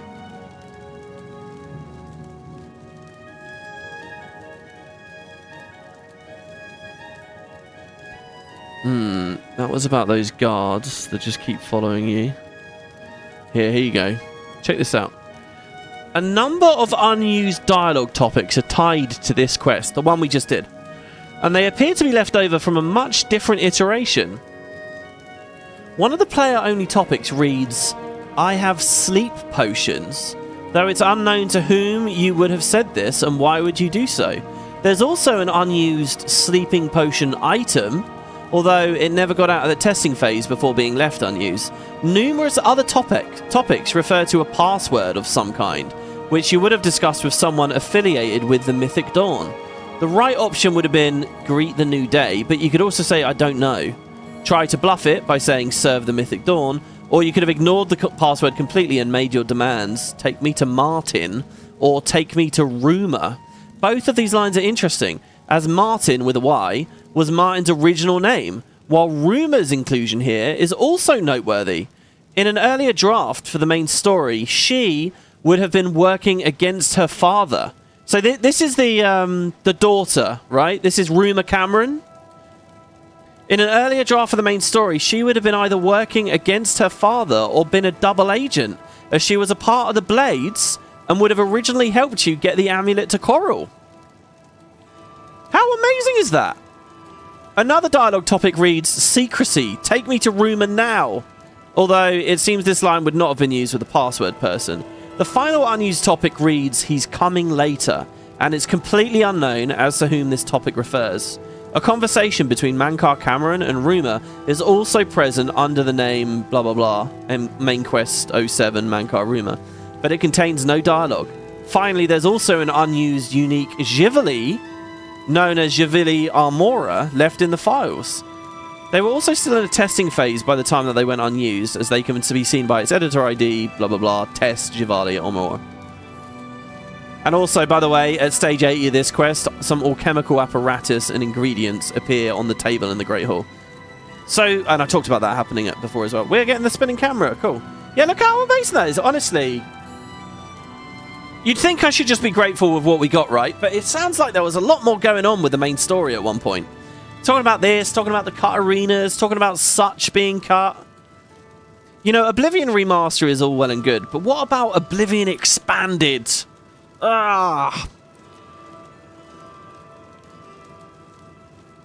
You know what? I fear that... So there's two studios doing really good remasters at the moment.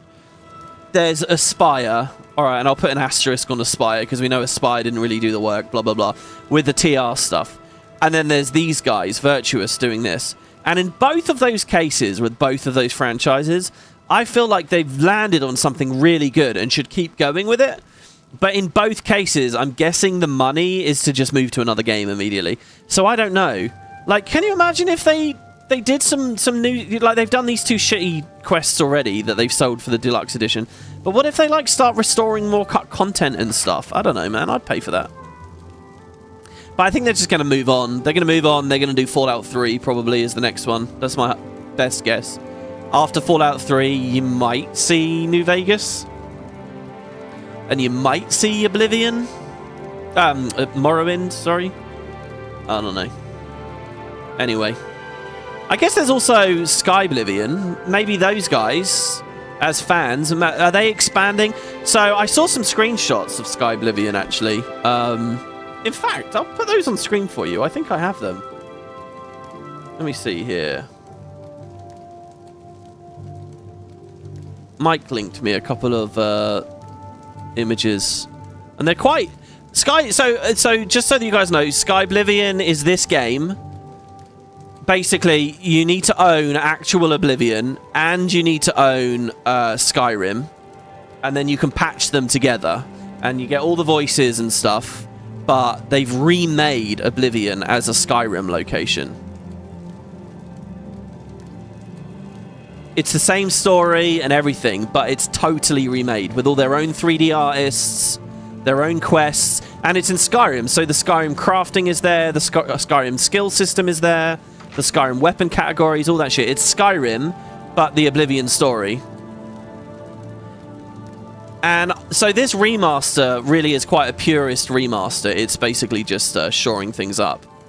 Skyblivion is... They're remaking everything. It's more of a remake, right? They're going much heavier on custom environments and visuals. So here, I'll show you a couple of screenshots. This is how different Skyblivion looks. And they're quite good, actually. So here's this. This is one of the vistas. It's pretty incredible, actually, right? This is on their official website. That's a place that we've already been. That's the Westworld. But you notice the windmills look totally different, the vibe, the foliage. Obviously, it looks really flat because it's Skyrim and it doesn't have the great Unreal Engine lighting effect, so it's never going to look as good as this. But it's clearly very, very different to the OG. And it's very different to the remaster. It's its own thing, really, right? And that was really striking to me. Here's an Ayleid ruin. Look at that. Totally different, right?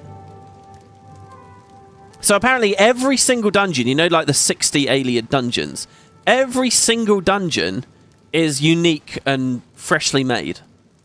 Like, think about that. Think about the scope of that project. They're all, you know, handcrafted, and they've put a fuck ton of work into all of them. They've remade them where appropriate. I mean, I'm sure some will be the same, and I don't know. I don't mean to be a hype man for this mod project because it's not out yet and so on. This is another one. Look how different that looks. There's nowhere in Remaster or original Oblivion that looks anything like that. Are those Welkin stones in the lion's mouths back there? Or sandy and stuff? I don't know. Is that near elsewhere or something? And then finally, you got this. Now, what's interesting about all these screenshots as well is none of them show the Imperial City. I assume the Imperial City is just cropped out of view there behind that that log pile. But yeah, so it's funny. Skyblivion actually is quite interesting to me. It will look dated, but it's probably going to be a much higher quality experience. I think it will be a much more coherent RPG. I think the UI is going to be better. I think the crafting is going to be better. I think, you know, just the surrounding stuff in the game. And it'll be much more tailor-made. I think they're all... But, you know, I didn't really buy that people would play both. But I feel like there might be some interest in it. I don't know. For some of us, at least. Friend? Hey, Boris. Whatever you need, friend. So looking at those screenshots, looking at how hard they did that, and then looking at a quest like this, where it's clearly cut down, do you think they'll go that far with the Skyblivion project? Do you think they'll actually say, okay, we'll let you rebuild Kvatch. We'll put the arenas back in the towns. We'll let you become a Count of Cyrodiil. We'll have Rima Cameron working against her father. We'll do it. We'll do Oblivion Plus. Do you think they do? Because if that's true, if they do really go for all that stuff, then I'm definitely interested. You know, Oblivion Expanded, right? Oblivion Plus. Right, well, that's not there. May Talos guide you. And I sort of feel like now that the remaster's out, there's more pressure on them to do that and to be a bit more creative with it. They don't have to be purists about it anymore. This game came out. People have had the purist experience. Now give me, you know, a bit of a better game, maybe, you know. I've deciphered part of the ritual needed to open a portal to Cameron's paradise. The Xarxes mentions 4 items needed for the ritual. But so far, I have only deciphered one of them. The blood of a Daedric lord. In fact, Daedric artifacts are known to be formed from the essence of a Daedric lord, from whence they derive their great power. Not an easy thing to come by, obviously, but we will need a Daedric artifact. Bring it to me when you have acquired one. Okay. Okay, this is the shortest, quickest quest of the main quest, kind of. So first let's just ask him about the Xarxes. So it's a kind of cool bit of the story now. We got 2 things going on. Well, we got 3 things. We got to get the Amulet of Kings, but it's on Mankar Cameron, who's hidden in paradise. So you kind of got this side of the story here. On the other side of the story, you've got this threat of the Great Gate that's about to threaten Bruma.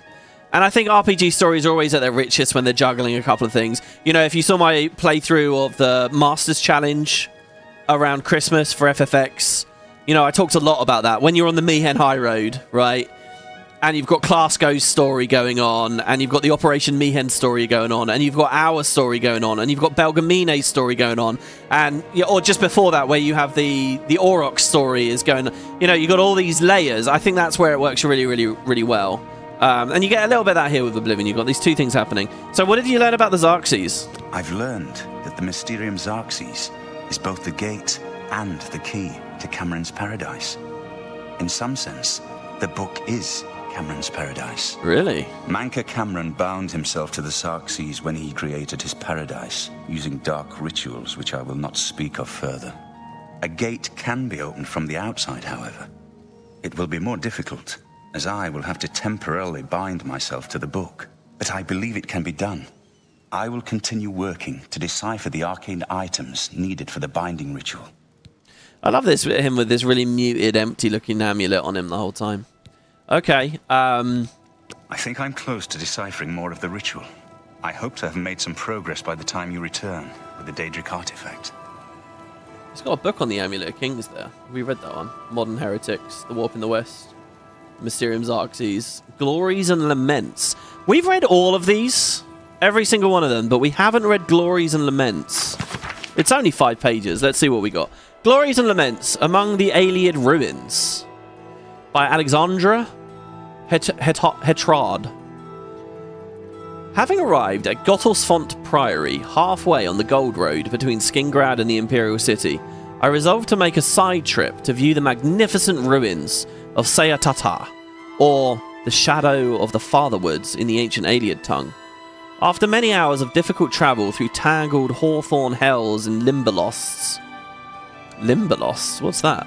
I was suddenly struck dumb by the aspect of 5 pure white columns rising from a jade-green mound of vines to perfect V-shaped arches and graceful capitals towering above the verdant forest growth. Wow, beautiful. This spectacle caused me to meditate on the lost glories of the past, and the melancholy fate of high civilizations now poking like splinter shards of bone from the green-grown tumulus of time-swept obscurity. Holy shit, slightly too wordy, but really good. Very evocative. Within the forest tangle, I discovered an entrance leading down into the central dome of a great underground edifice once dedicated to Magnus, the god of sight, light, and insight. Dimly lit by the faded power of its magical pools, the shattered white walls of the enclosure shimmered with a cold blue light. The marble benches of the central plaza faced out across the surrounding waters to tall columns and sharp arches supporting the high dome. From the central island, stately bridges spanned the still pools to narrow walkways behind the columns, with broad, vaulted avenues and limped canals leading away through ever-deepening gloom into darkness. Reflected in the pools were the tumbled columns, collapsing walls, and riotous roots and vine growth thriving in the dark half-light of the magical fountains. The ancient Aeoliads recognized not the 4 elements of modern natural philosophy, earth, water, air, and fire, but it's funny hearing them referred to as the modern elements, but the 4 elements of high elven religion, that's earth, water, air, and light. The Aeoliads considered fire to be but a weak and corrupt form of light, which Aeoliad philosophers identified with the primary magical principles. Thus, their ancient subterranean temples and sanctuaries were lit by lamps, globes, pools, and fountains of purest magic. It was by these ancient, faded, but still active magics that I knelt and contemplated the departed glories of the long-dead Aeoliad architects. Gazing through the glass, smooth reflections of the surrounding pools, I could see, deep below, the slow pulse, the waxing and waning of the Welkin stones. The chiefest perils of these ruins to the explorer are the cunning and deadly mechanisms devised by the Aeoliads to torment and confound those who would invade their underground sanctuaries. What irony that after these many years, these devices should still stand vigilant against those who would admire the works of the Aeoliads. For it is clear, these devices were crafted in vain. They did not secure the Aeoliads against their true enemies. which were not the slaves who revolted and overthrew their cruel masters, nor were they the savage beast peoples who learned the crafts on war and magic from their alien masters. No, it was the arrogant pride of their achievements, their smug self-assurance that their empire would last forever. That doomed them to fail and fade into obscurity. Lovely. Just a very, very descriptive book. Bit about the aliens. Oh, there's some Daedric tea. This is the new alchemy shit, is it? Friend? Hey, look, an actual apprentice retort for once. Well, so I can take that. That's not stealing, yeah? Oh, there's some Daedric silk. I'm having it. All right, you don't need that for your ritual, do you? Thank you very much. Okay, so what's the dealio here? The next section of the Mysterium Xarxes is very difficult. I haven't deciphered the rest of the ritual yet.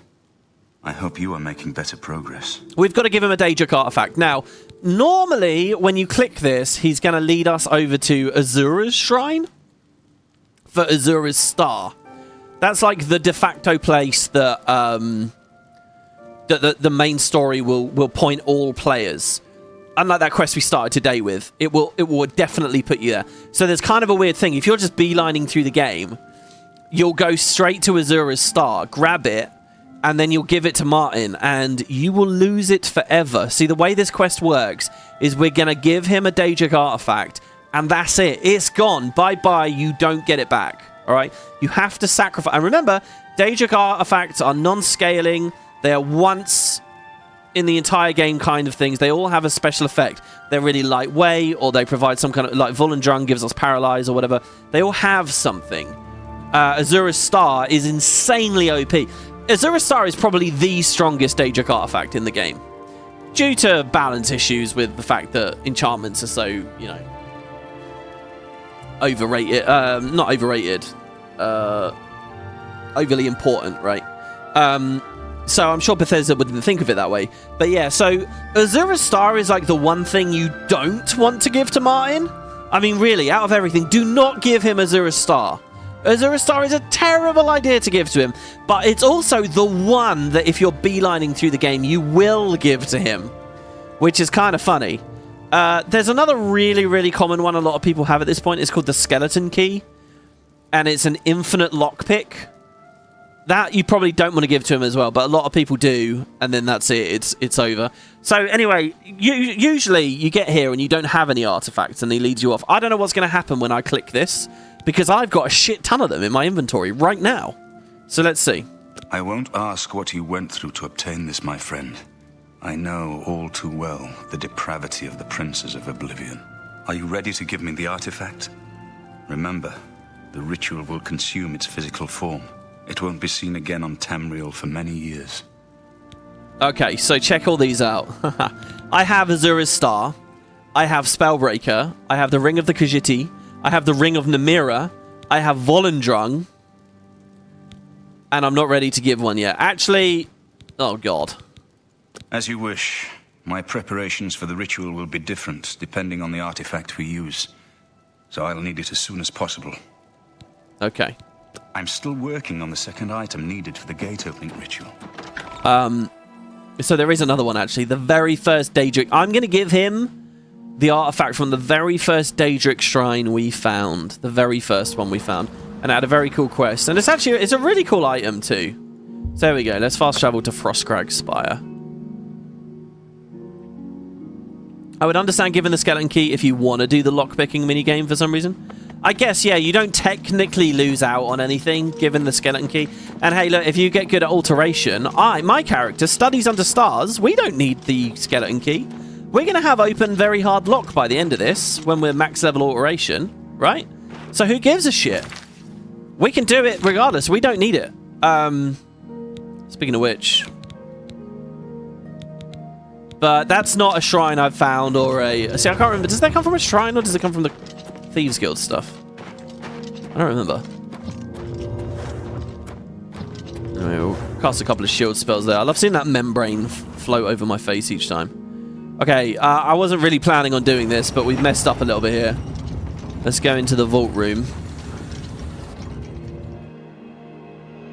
Keith says, speaking of dated, I also love the people working on Tamriel rebuilt from Morrowind. Yeah, are they still doing that? Tamriel Rebuilt is, you know, they were adding like Stirk and such for Oblivion. And I remember they were working on a Morrowind branch. But the project was so, I don't know, they were clearly struggling to get people to join it. I remember, actually, they were hosting community, like on Ventrilo. They were offering community lessons on how to work with Blender back in the day. That's the living area. That's the vault. Where the fuck is the way? What? Am I crazy? Wasn't there another thing that... That's fire. Oh, by the way, what about these candles? Can I put them in now? The Atronach altar. What type of... Oh, yeah. You know, we can get a new companion.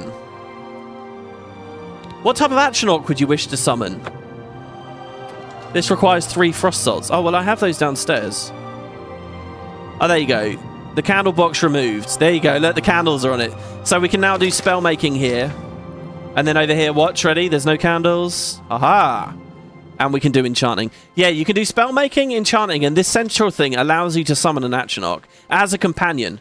It's not essential, so I think it can die.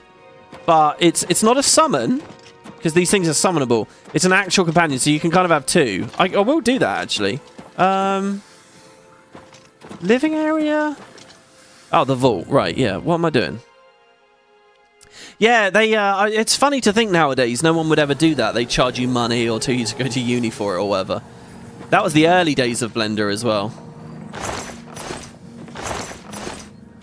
I don't know. They always seem resource starved. Can't remember what fucking chest we went to now. It feels to me like everything's always so resource starved, you know. Every game I've ever loved. I guess because it's true, you can always make something better, right? Things are always limited by the resources put into them. Okay. How do we figure this out then? We're looking for frost salts, and we're looking for something that begins with an R. I can't filter this either at all, so...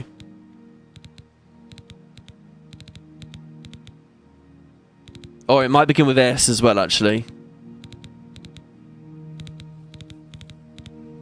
There's the frost salts. How many? Ah, we only have 1. Damn. Ah. All right, we'll do the summon. Some of the... I was going to say frost because it matches us for theme. I guess we do have a shit ton of fire salts. So maybe that's appropriate. Maybe that works out. Mutton, nightshade, ogre's teeth. Here we go. Sanguine's robes. Yeah, Sanguine, guys. That was the first one we found, right? It wasn't actually the first quest we did. We did someone else's quest first. But yeah, Sanguine's rose. That's what I'm going to give him. Should we get some fire salt? Oh, God. I don't actually have many salts in there. Unless I scroll past them already. What's the other thing? Are there lightning salts? I don't think we've ever picked any lightning salts up, have we? Glow dust. There you go. I've got 27 fire salts. Let's grab these. 3 off. Okay. See you soon, little impies. Sounds like Beyond Skyrim and their Arcane Uni School of Modding. Oh, do they do that there? Do they offer those community resources? That's good. I mean, they always say stuff like that, you know, like I've never got that much into 3D modeling. I've dabbled very, very, very loosely and not for years. But, you know, like when it comes to like learning a programming language, if you're going to learn Python or something, the best thing, you can learn some fundamentals, but the very best thing is have an application, right? Think of something you might be fun or interested to actually create, you know? It's one thing to learn theory that can get very boring very quick, and you got to apply something, actually make something, right? So there's nothing better than finding a game you really love and saying, no, do you know what? I'm going to make a model for this game. I'm going to do something, and then, you know, you'll learn what you need to learn. And you do another project, and you learn some other things. You can apply things from the previous, and it just keeps going up and up and up, you know. All right, so a flame Atronach. Oh, shit. There he... Oh, they come for... Oh, there might have been a really cool animation. Oh, I see. That's what these are for. So what's the last one then? You can only have one action arc familiar at a time. So an ice one would come out of this. Fire comes out of this. What comes out of this? Because is that stormy? Is that a storm, is it? What is your command? Follow, wait, or dismiss. So it's now following. I don't know how long it's going to survive. What should we call this? Zomoros. But it's a lady. Shomoros. Shiomoros. Shomoros. Storm is earth and lightning, so I guess if it's... Yeah, because there's not actually really an earth element in this, is there? You know, it's funny. Elder Scrolls is so, like, big, and it's got so much with its world building, its lore and all that. But as far as, like, an elemental system's concerned, it's pretty loose, you know? It's so easy when you're world building to just come up with really cool elemental systems and think about elements in fun ways. But here they're just like, yeah. Frost, fire, thunder. It's good enough. So it should fast travel with us, yeah. Now, I don't know if I'm going to AoE you and kill you with my frost. Hopefully not. Oh, they're void salts. Of course they are, yeah. Was it void salts or was it void dust? So here, remember when we met Martin, he suggested he had messed with Daedric stuff before. He had kind of a bleak past, and then he put it down and became a priest of Akatosh. The next section of the Mysterium Xarxes is very difficult. I haven't deciphered the rest of the ritual yet. I hope you are making better progress. So check this out, right? I won't ask what you went through to obtain this, my friend. Are you ready to give me the artifact? Everything we click, right? You can only click one of these. It's the only quest, the only moment in the entire game. He has different outcome and different voice acting for all of them. So again, I think with the main quest, they did try to give you different... They tried to create variables. This quest, in theory, is the most basic main quest in the game, because in theory, it doesn't have any of its own content. The content of this quest is the Daedric Shrine content. It's the same sort of thing, right? So, so even though it's such a thin idea for a quest, they do still have this thing where there's lots of different outcomes. There's lots of variable dialogue depending on what you do. Every single one, he has a different note, and some of them are quite interesting. The most interesting by far is the Sanguine Rose. So just to remind you all... I'm still working on the next section. No. I'm still working on the second item needed for the gate opening ritual. Sanguine Rose is actually okay for my character. This is what it looks like. Get a good look at it, because we're never going to see it again here. It's an actual rose. I believe I'm close to deciphering the relevant passage. And what it does is every time we swing it, it summons a random... Oh, do we have to actually hit someone with it? Yeah, there you go. Watch out! Watch the flank! It summons a Daedra.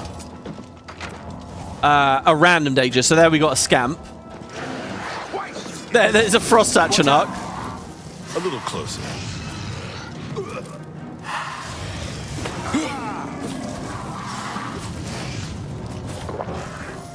Now, if you're too close to the target, it'll actually it might attack you too. But this is really useful. I'm not a summoner, but through this, I don't have any conjuration. Through this, it's kind of like, you know, it's a bit better than a scroll, really. I can use this to... Now, I don't know whether that counted as assaults. Does he dislike me? Whatever you need. Yeah, I think the thing is... Spirit guide us in these... You can use this to do stuff on your behalf. Like, if you ever get a quest that wants you to murder someone, and you don't want the murder stat, you can use this instead. You can summon it, and that will take the rap for you. You didn't murder anyone. The Daedra murdered someone. So it's a cool random or semi-random summoning thing. There's a lot of artifacts that are a bit like this. There's an artifact that clones people. There's an artifact that literally transforms the target. That's called Wabberjack. We'll talk about that later. Skyrim modders might recognize that term. I'll explain why later. But yeah, the rose is kind of cool, and it's good for me because I don't have the skill, so it's a way of getting more allies. But we haven't been using it. And the best outcome is from this anyway. Section of the mysterious. Well, I say the best outcome. It's not that great. Don't let me hype you up that much. I won't. Are you ready? Ready? So I'm going to give him the Sanguine Rose. I never thought to see this again. I once possessed it, briefly. A lifetime ago, it seems now. To obtain it and then give it up. I honor your dedication to our cause. There you go. So you get a little hint there about what actually was going on in his past. It was the Sanguine Rose. He doesn't say that for any of the other ones. Here, look, I grabbed an image for you all from the wiki.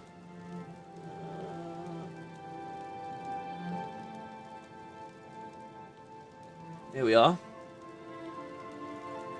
So these are all of his various comments. There are 15 of these. And he has voice lines for all of them. Azura's star, he would have said, Azura's star, as beautiful as all the tales tell. I'm only going to read the ones that we know. The Ring of Khajiit. He says, thieves everywhere will curse us both for the loss of this ring, my friends, so be it. Remember, we get a lot of good stealth from that ring. The Ring of Namira with our reflection. I'll sleep better once this keepsake of Namira is gone from my possession. A good choice for our purposes, though. Sanguine Rose, we saw. The Spellbreaker. Not many would give up the Spellbreaker for destruction, my friend. Your sacrifice honors me. Volendrung. Who now knows the tale of how this Dwemer hammer came to embody the power of one of their most bitter foes? Yeah, by the way, the idea of Volendrung is it was like one of the great artifacts of the dwarves. But obviously the dwarves have all vanished now. And I think there's supposed to be a lore book out there which talks about their favourite artifacts, and Volendrung's not in it. And I guess you're supposed to, as an Elder Scrolls nerd, be excited about that. And like, oh, what does that discrepancy mean? For me, as a bit of an outsider, I just sort of think, oh, that's just shoddy writing. But hey. All right, well, there you go. So that's the quest done. That's the whole thing, really. What else can I do to help? You should talk to Joffrey. He needs your help. Trouble down in Bruma, I think. Uh-oh. So back to the Bruma Gate. Farewell, my friend. And remember, he needs 4 ingredients for his ritual.